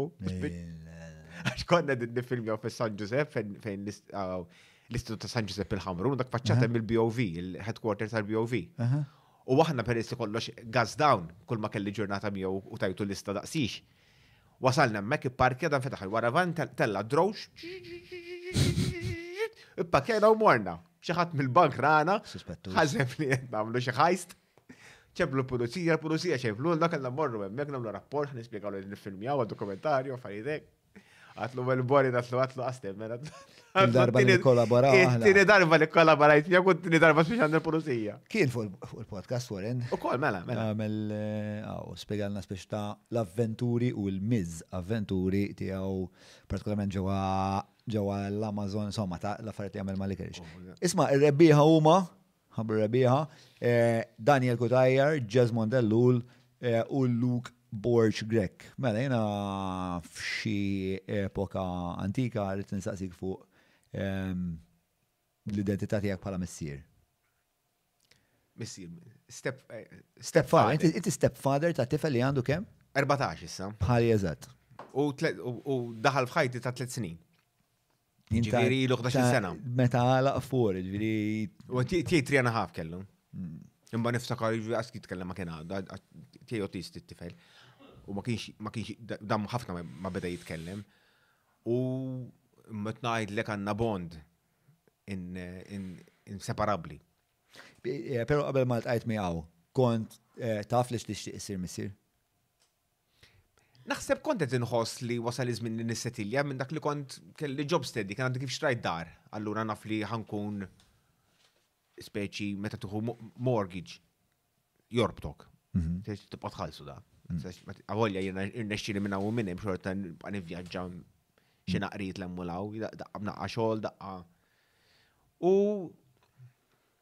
insomma, meta tkun ta' ċertu età minn dak biex issib relazzjoni li kollhom it-tfal. Waħda minn dell-lesser issues. There are bigger issues. Xi kultant meta ma jkollhom tfal ikollhom issues oħrajn. U ngħidlek aċċettajtu u sirtu nħobbhom daqsek u tiegħi minn dak li ma nistax nimmaġina kif tista' tħobb li xi ħadd iktar, jiġifieri minn dak li ħafna nies ma jifhmux li tista' tħobb il-xaħat daqs li kikut jek la volja ma jkunx tiegħek. U kellna, it was a very challenging experience, imma ma nbiddilha ma xejn. What were the challenges? Ifhem, meta tibda tara dan għala, meta kien għala ta' 6 snin kien għadu Asja kapaċi għamillek sentenza sħiħa, minn dak li babjana jindunaw, għall-ewwel ħsibna peress li mhux Awstralja għan, ommu mill-Litwanja, anku mill-Litwanja, allura ma kienx jitkellem bl-Ingliż, allura ħsibna li qalba tal-lingwa. Kienet sfida kbira wisq. Allura sakemm skoprejna mbagħad li mhux il-lingwa ma li hemm xi ħaġa, l-ewwel jiċċekkjaw jekk xtrux, l-ewwel test li għamlu, għax ħafna drabi ma tismax ta' allura, imma mhux dak kien il-każ, mbagħad ġi diagnosed autism. U challenges u li għaxut min jiltaqa' miegħu ma jindunax li għandu ma jindunax li autist. Allura jibdew jgħidu ukoll dik oħra minn dak li ma jifhmux li dawn għandhom challenges li quirks li mhux fsit. Per eżempju, mhux ħanħallatlu l-ikel irid ikun separat, mhux ħatħallatlu kollox flimkien. Qed ikun kollox flimkien ma jiklux. U mhux qżis. Mhux qżis, no. Mhux fsit, mhux qżis. L-istess għandi pereżempju għamilna rifer irranġajna il-living room u xtrajna sofan ġdid u il-cushions għandhom annimali impinġin. Dejjem idawwarhom għax idejquh minn dak li jiena stampa dik. U mbagħad wara spjegaw l-iskola li dawk iwa jdejquhom ċertu infatti jkollhom xi exercises jridu jfittxu u ma toġobhomx qattaw il-page u jarmuha għax ma toġobhomx xi karikatura. Ħafna affarijiet żgħarek li tidrom mbagħad. U bat was li tidrom tibda ssir. L-aħħar li ċempiltek ħattu l-ġim. kont qed tistenna barra l-ġim, ħattu l-ġim u kont qed tistenna barra. Ommu personal trainer u ftitilu maw kienet imsifra fuq għal saħħa fuq saħħa u kienet jgħix miegħi u biex nżommu aktiv peress li kien ma tantx kien homeschooling kont noħdu l-ġim kallu il-personal trainer ħabib tal-tommu li jitrejnjah għawek. Imma l-bizat jgħi kienet li... Minti baqqasadek, mommu? No, sa' inni 4 snin li ħassarna. U waħda mill-bizat li kienet li meta ħassarna li ħanit fit-tifel u dik kienet bizar ġifiri li just the thought of it used to be physically painful. Li ħanit lef tifel minnak ma nibqax naraħ. Imma wasalna għal-bil fejn deċidejna li ħajkollu aċċess għal-kamerijiet għalija tantu għek li tiex miħissa. Stija, xbazz. Sabiħa, le, u għatni, għax specialment nitkellimt ma' diversi ħbib tiegħi li kienu f'relazzjoni ma' xaħat li kienem ġaj tfal u kolla jispiegaw li l-ikbar uġiħ ta' qalb kienet mux li spiċċat il-relazzjoni imma li saru jħobbu dawn it-tfal u they were taken away. So specialment spiċċa bil-banda mbagħad ma taraw qatt iktaru. Ja xaġa Krudili. Krudili, fl-istess ħin hija għal-krudili, għatnej, kemm għat-tfal u kemm Ħafna. għal-missieri u l-om, so ma ħajċ ħadd mit-tfal. U ma jkollokx, u dawn veru il-partners ta' single mothers. Ma jkollhom drittijiet ta' xqa, u għandhomx drittijiet fuq it-tfal. Mux taħħu, sakemm ma jadottawhom, xu kunem. Dak il-proċess legali kollu. Il-proċess legali kollu. Imma ħafna drabi, naf minni, għamilt 8 snin f'relazzjoni, un bat id-deċidaw li jizarmaw u daqsek marawx it-tfal iktar. U dak il-tnejlek u taffetwa u koll il-relazzjoni, minn dak li meta il-relazzjoni kienet waslet l-axħar u konna nafu li, mux konna nafu, jien kont naf, mandiġ dubi li koll li kienet taf. Għax tidduna meta il-relazzjoni kun waslet l-axħar, illi jiena ma kellix għazz I call it quits minn dak li għax naf li once I call it quits għan itlef it-tifelu u dik ma konx jessa namela. Umbat, wasalna konna tkellimna, konna għamilna il-transazzjoni veru gradwali minn dak li i marret tejx sabed dar blok il-bot minni, l-estitlu kamra u għamel żmien u jiddeċidi fejn jorqod, jekk jorqod għandi jew għandha. Għal-bidu iktar kien joqgħod għandi, bil-mod il-mod din movja hemm. Sibna d-dar next door tal-best friend jew biex to make it more exciting that there is better than here. U bat l-aħħar kien għax preferi li kell tiegħi. Allura kien imur għandha u jiġi jkun għandi kuljum. U kien biżżejjed kien tal-età li jista' jimxi waħdu. Iwa fidlam kontu waslu jiena. U sibna bilanċ fejn baqa fħajti u nħobbu daqs li kiku tiegħi, mhux daqs li kiku tiegħi. Tfas, ja, ma nafx ratlek xisek għaskun taf li tista' tħobb b'dak il-mod. Le, it's incredibly. U li titfa bħal kollox fil-ħajja, you get out what you put in, ġifiri. Jien minn dejjem għamilt mezz li dik is-sijasatejn inti ilu minn dak li jew naraw xi ħaġa fuq it-television flimkien jew morru passiġġata jew nagħmlu xi ħaġa jew morru avventura. Imma ittieħ X'tibqa' ta' affarijiet taqsmu flimkien speċi għandkom TV passatempi. Naraw xi series, erġenna bdejna Stranger Things kollha. Issa, u set jieħu gosta x'issa meta bdejnija kellu in season 4, jiġifieri kellu 10 snin. Allura qed jerġa' dak li ra meta kellu 10 snin, imissa għandu 14 sena, allura qed jarroħ totalment għajn indifferenti, infatti qed jgħid totally different. Experience, mhux hekk. Veru interessanti. U ġili nilabu naqra gaming flik mhux ħafna xi ma tantx jogħġbu l-video games u ktar jieħu gost. Imma le, jiġifieri biex 14 sena jażilni minn sħabu, jiġifieri ikun qed jilgħab ma' sħabu qed jieħu gost. U jina shall we watch something? Jitlu, I have to go, I have to watch something with dad. Jitla, jiġifieri. Kif impattatek din il-relazzjoni? Kif x'vol diri? Fis-sens li bidlet xi ħaġa fik. One, il-pista responsabilità minn dak li tkun konxu li dil-persuna li ħatamel magħha qed tiffurma. Jiġifieri għandek mhux qed toħloq, għax toħloq mhux hija kelma naqgħa tqila kbira, qed taġen il-futur ta' din il-kreatura. Għandek persuna tifel innoċenti. Ma tallimt dwarek xi ħaġa fis-sens li skoprejt xi ħaġa dwarek biex dan il-livell ta' skoprejt li għaddi tal-età tiegħu jiena. Jiena isna tfal, nilabu nidħku. U jiena ħkollu nitbella, jiena minn dejjem kont clown u naħseb ħanibqa' clown. Int kont actually clown bħala professjoni. Mela, 15 sena jiena. Waqt li kont qed nitgħallem nagħmel il-films u nagħmel dan l-affarijiet biex jimkien titqal-aħħar. U kont nagħmel parties ta' tfal.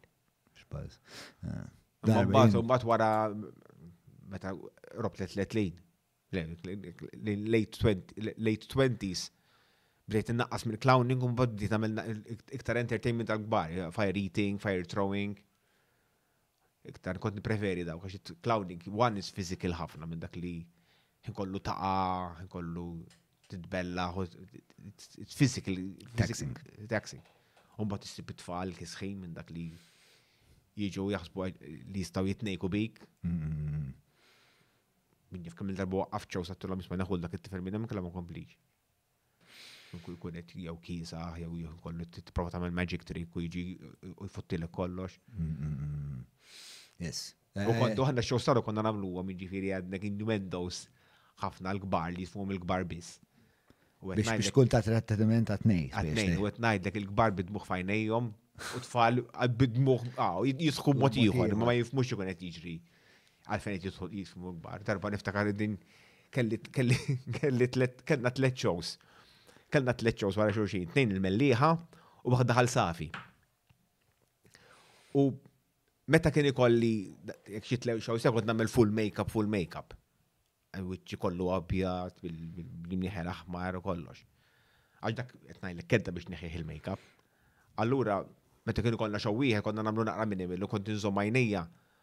Kont nilbes nuċċali raderna nagħmel il-makeup b'għajnejja, dak diffiċli biex neħmel m'għajnejk. U somma, u dan kellna 3 shows wara xulxin.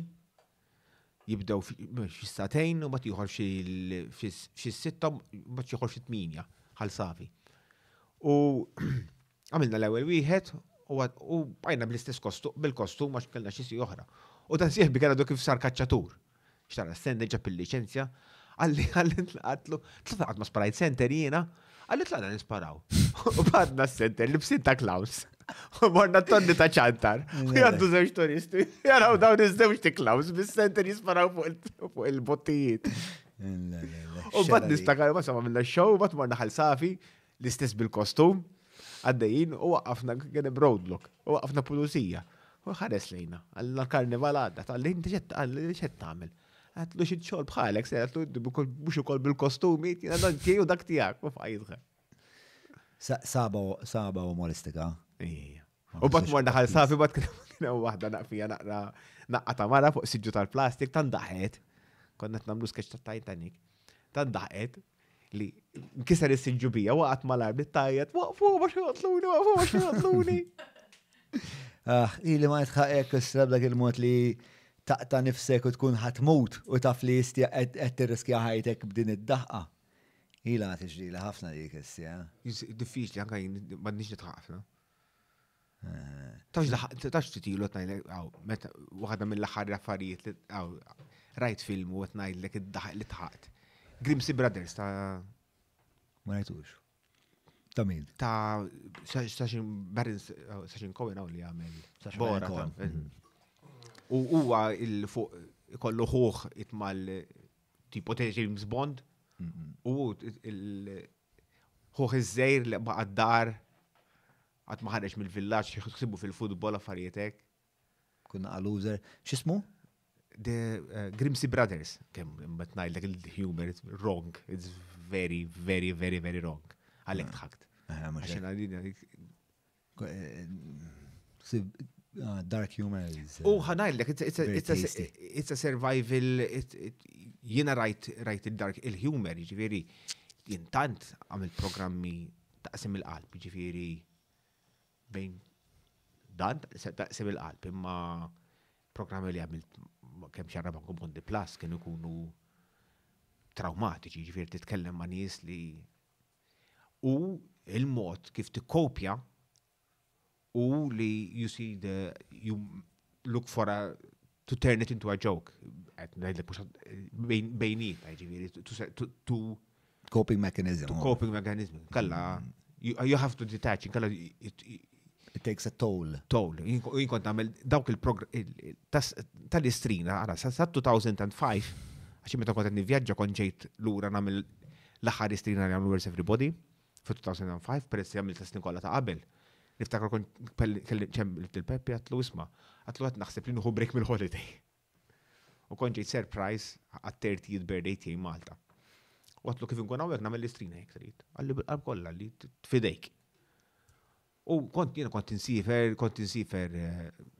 Londra nifilm dawn it-tfal li temutu qed affarijiet hekk ġifieri very, very, very, very heavy. Very dark. Very, very heavy. U mbagħad irid nagħmilhom, u mbagħad iktar ma nagħmilhom li jmissu l-qalb iktar effettivi, allura double the wear. Ma rnexlix nagħmel ta' tfal. Ina qasni meta nara dawk il-film nitfilu t-television m'iniex kapaċi. U jien vera ħażin dawn l-affarijiet fl-emozzjonijiet vera ħażin. Għal nfaqni daj. Umbagħad darba. Vera nfaqni daj taf kif nweriċ għal-mara. Nixxut television. U bad darba minnhom niftakar kont ħriġ bl-idea flok nagħmluhom talja ħasra. Indawruhom f'xi ħaġa pożittiva. Konti ġo club Paċefil u ġiet waħda fuq għalt mhux ta' xarra bank. Għalt li jiena, għalt li jiena il-mami ta' Kim. Għalt la Kim, għalt kienet l-istrina għalt li kont terfaħħa inti kienet tifla li kalla lukimja ta' sentejn minn għalija.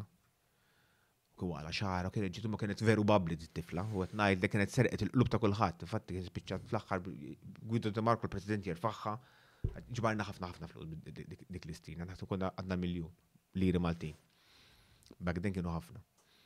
U many years later, sabitni ta' kum għet traxxar minna Kim, għalt li Kim t-taraj standa xarat wil sa' nofs dara, għalt li veru. Sal-patata għalt li għajt il-verita.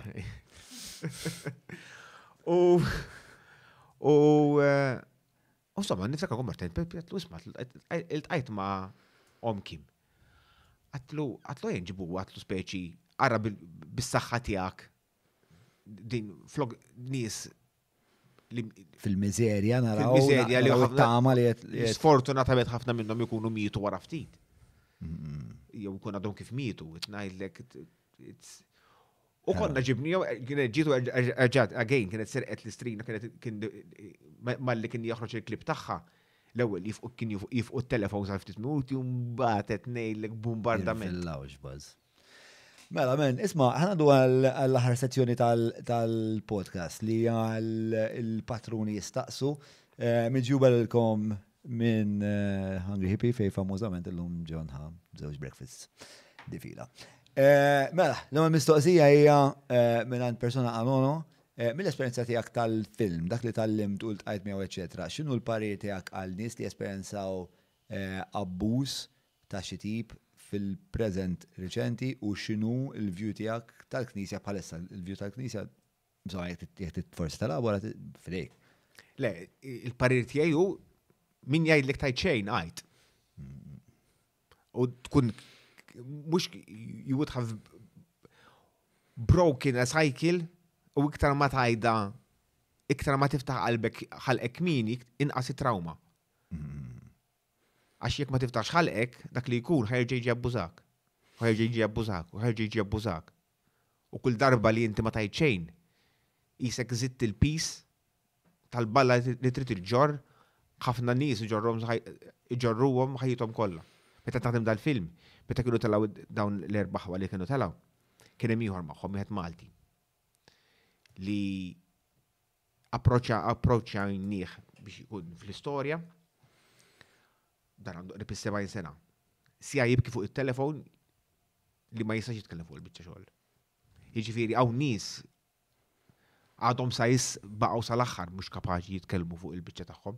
Jiġifieri il-parir tiegħi hu biex twaqqaf l-abbuż mhux tiegħek biss imma ta' ħafna nies warajk u iftaħ ħalqek, tibżax tiftaħ ħalqek. U nappella biex dawk li jisimgħu il-dawn li qed jiftħu ħalqhom u li jemnuhom.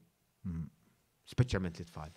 Għax verament verità u tisma' stejjer fejn ikun ingann. Ikun ingann ukoll imma. Eħle huwa delikat għax easily it can be weaponized, ġifieri ma nistgħux nkunu inġenwi u naħsbu li dak il-potenzjal ma jeżistix imma ma jinqabdu għax inti meta tivvinta storja bħal di ma tistax tivvinta. Naf stejjer li ġew inventati u ma tinqabdu.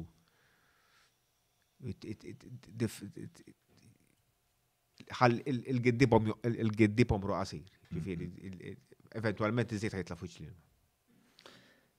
U forsi tixtieq iżid xi ħaġa fuq il-perspettiva tiegħek tal-Knisja bħalissa? Il-Knisja bħalissa jien nara l-Knisja qed tfittex l-issib saqajja fis-snin, fil-realtà li qegħdin issa. Għam presidenti, ġifieri ilha 2000 sena għaddejja bil-ritwali tagħha f'daqqa waħda. Kif konna qed ngħidu dal-għodu, konna nitkellmu kif il-Knisja il-qassis kien il-fulkru tas-soċjetà fejn xi ħadd li għandu bżonn parir, imur ikellem il-qassis, il-kappellani, jew ikellem jew jiftaħ qalbu, jew hekk. Jiġifieri il-qassis kien il-counselor, il-psychologist b'xejn li għalem hemmhekk il-Knisja għamlet ħafna ġid. Għax qed toffri servizz huma jsejħuh gwida spiritwali, imma l-min ma jenminx, it's a psychological help. How to cope with life and the hardness of life. U issa? Issa inħoss li il-teknoloġija irreplacjat il-qassis, il-rol tal-qassis, ħafna, miġi dak li ħafna nies ikollhom bżonn parir, fl marront il-qassis, jitlu fuq Facebook u jisaqsu kif tbiddel għal-ħarqa. U bħalma konna ngħidu l-ewwel il-mike tiegħu kemm ġbduna għalek, hemm utilità ġifieri hemm l-ispettru kollu speċa fuq l-internet u inti hemm ħafna affarijiet li huma utli speċa tsib ħafna lectures ta' kwalunkwe ħaġa. Issib kif tagħmel kollox barra kif bih film meta tlestih. Ekku, u provajt fit-tix saqsejt il-Google xejn ma jaf. Qed ngħidlek. Mhux vera jaf kollox. Qed ngħidlek. Mela, Beksi Gallia tistaqsi x'inhi l-pożizzjoni tiegħek rigward sex offenders list?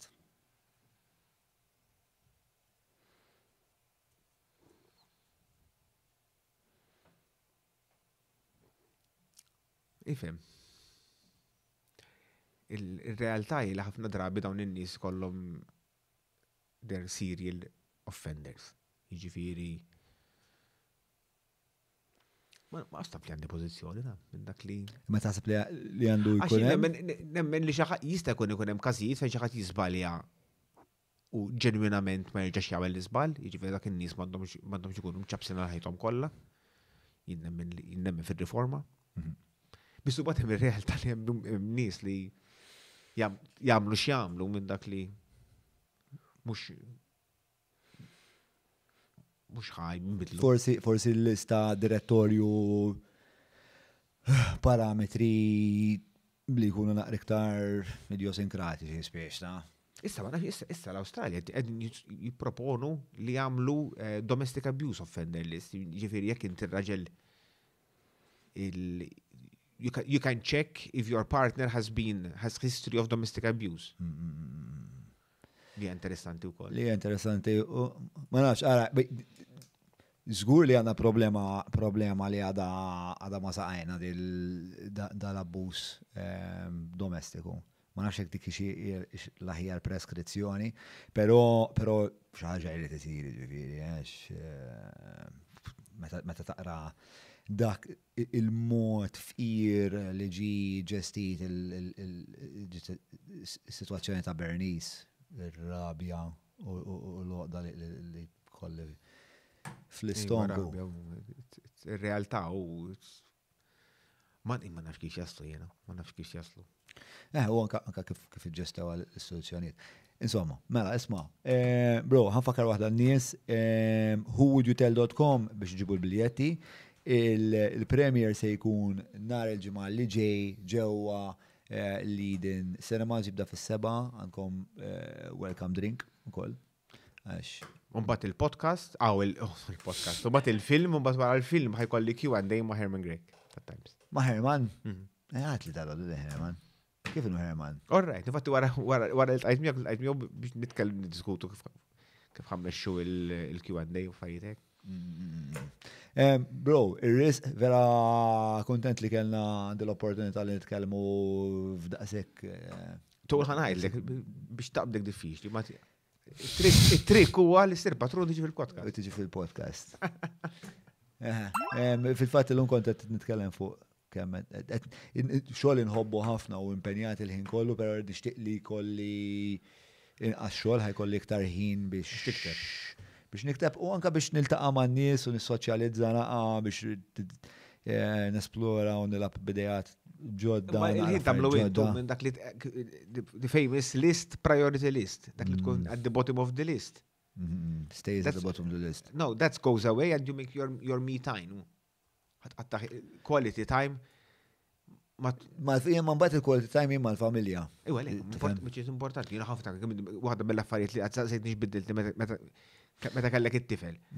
Qed ħafna inqas mal-ħbib tiegħi minn dak li waħda sħabek ma jibqgħux jarawk daqshekk għax qabel kont norganizza ħafna ħafna Maltin hemmhekk. Għax hemmhekk hemm Maltin u Maltin, hemm il-Maltin li emigraw fis-60s, 70s li għadhom morru fil-klabs tal-Maltin u hekk. U mbagħad hemm il-Maltin iktar riċenti li Neo-Ozi. U dawk ma tantx jitħaltu mal-antiki. Mal-antiki. Infatti jgħixu l-bot mill-komunitajiet Maltin. U bis xorta jfittxu you'll be surprised darba kont konvenzjoni tal-Maltin ġewwa l-Awstralja. Aw il-Maltin li jgħixu barra kont hawnhekk Malta li ironically again ħammur lura fuq il-film. Kont qed infittex l-apoloġija li għamel l-isqof il-Knisja Maltija għal dawn il-kuntest u nfittex ma stajtx insibha mkien. U fl-aħħar sibta li kienet parti minn il-konvenzjoni li meta għamilha jien kont bil-qeda quddiemu l-isqof. Little did I know li 10 snin wara ħana dokumentarju fuq għal-biċċa xogħol. Ma kontx qed tirreġistra dak. Ma kontx qed tirreġistra. Mela, guys, ħanalqu hawnhekk patreon.com/John Mallia jekk tixtiequ isiru ħbib tiegħek tkunu fuq il-podcast. Le, jekk tixtiequ tagħmlu tagħtu appoġġ il-dal proġett u jekk qed tisibu valur f'dak li qed nagħmlu spiex ta' napprezzaw aħna. Jien għandi xorti li għandna din il-ħajja soċjali tiegħi. 1500 patruni tgħidilna l-ħibs. Yes. Fuq. Grazzi il-Maypole, Hungry Hippie, Browns, Derek Meads, Garmin, Kutriko, E-Cabs, Oxford House, Vinja Capricci, jina ħankun hemmhekk fil-31 ta' Marzu l-Marriott Hotel. Ta' San Ġiran fixin, bro. Tamlu ixtar, tax la d-flodu kolli training. Jek tista forsi d-dinja d-durmija, ma nafx. U kol fit-30 ta' Marzu ġewa vini kapriċi ġewa Għawdex, ħanal u b'silta li kiteb, mux li kiteb, li reġa il-rekordja Freddy Portelli fis-7:30 l-avveniment. Li rekordja Freddy Portelli. Apposta l-film. Apposta l-film, is-silta jisima. Jitbedu. Mill-ewwel meta kont qed niditi għall-film, kont naf li meta l-vapur ħajitlaq minn Malta bit-tfal. Dik id-diska li rid. ċapilt il-Freddy u very happy li bat li d-diska u tfajta. Xint melliħi u bħalum. Ħabib, so. Top, Umbat jena għataħ, għattajt nejdlu jirġi jirrekord jaħili imma b'interpretazzjoni totalment differenti minn dak li oriġinalment irrekordja fis-60s dan jew fis-70s, fis-60s. U l-istess diska imma stripped down ek il-brief kienet isa Heart ta' Johnny Cash. Asmajta Heart kan l-American Recordings, diska 9 Inch Nails, Heart. Niftakar li għamil dawk recordings ma Heart mux. Ma Heart, u somma dik kienet il-brief jina. U somma, he was game, batili, u għetnejlek immiksjajta, u ftitilu mort nisamma xilu. Kif ġiet u għetnejlek veru ċaqalqitu għall-istra, għalli kem ġit sabiħa. Mela nismaw. U għat ma sammaħa ħat ismaw għal-lejla intom. Aħna l-darba. Scoop. Fidejk wejs. Grazzi. Grazzi li bro. Cheers, brother.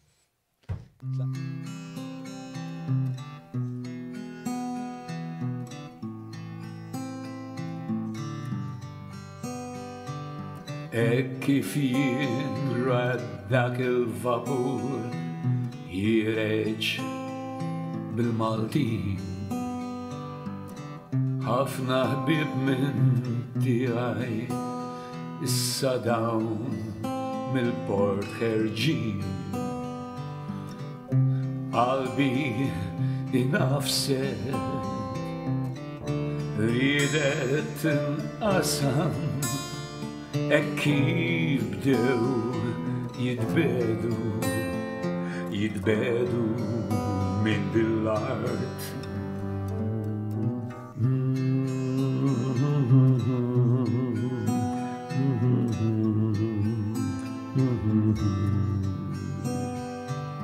Issa bil-kem jidru għax il-vapur et il-bor taħt ix-xefa bdew jinħbew l-isfel dejjem bil-mod le m'għadhom x'jidru inħbew għal kollox kif bdew jitbedu minn dil-art.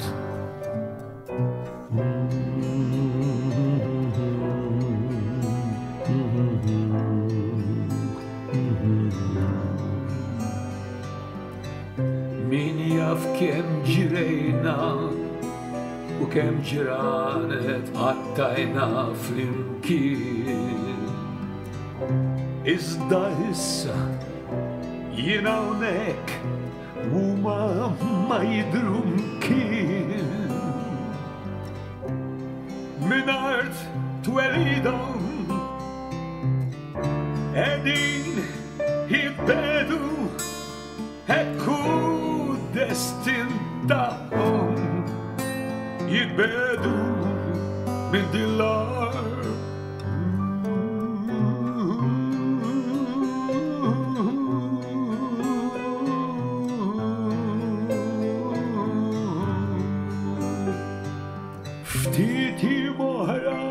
Fl-art il-ġdida jaslu ħerqani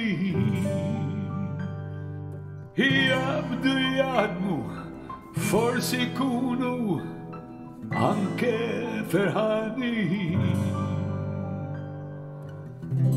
iżda xi darba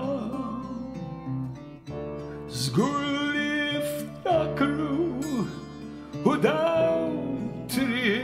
kollhom jaqbdu u joqorbu lejn dil-art.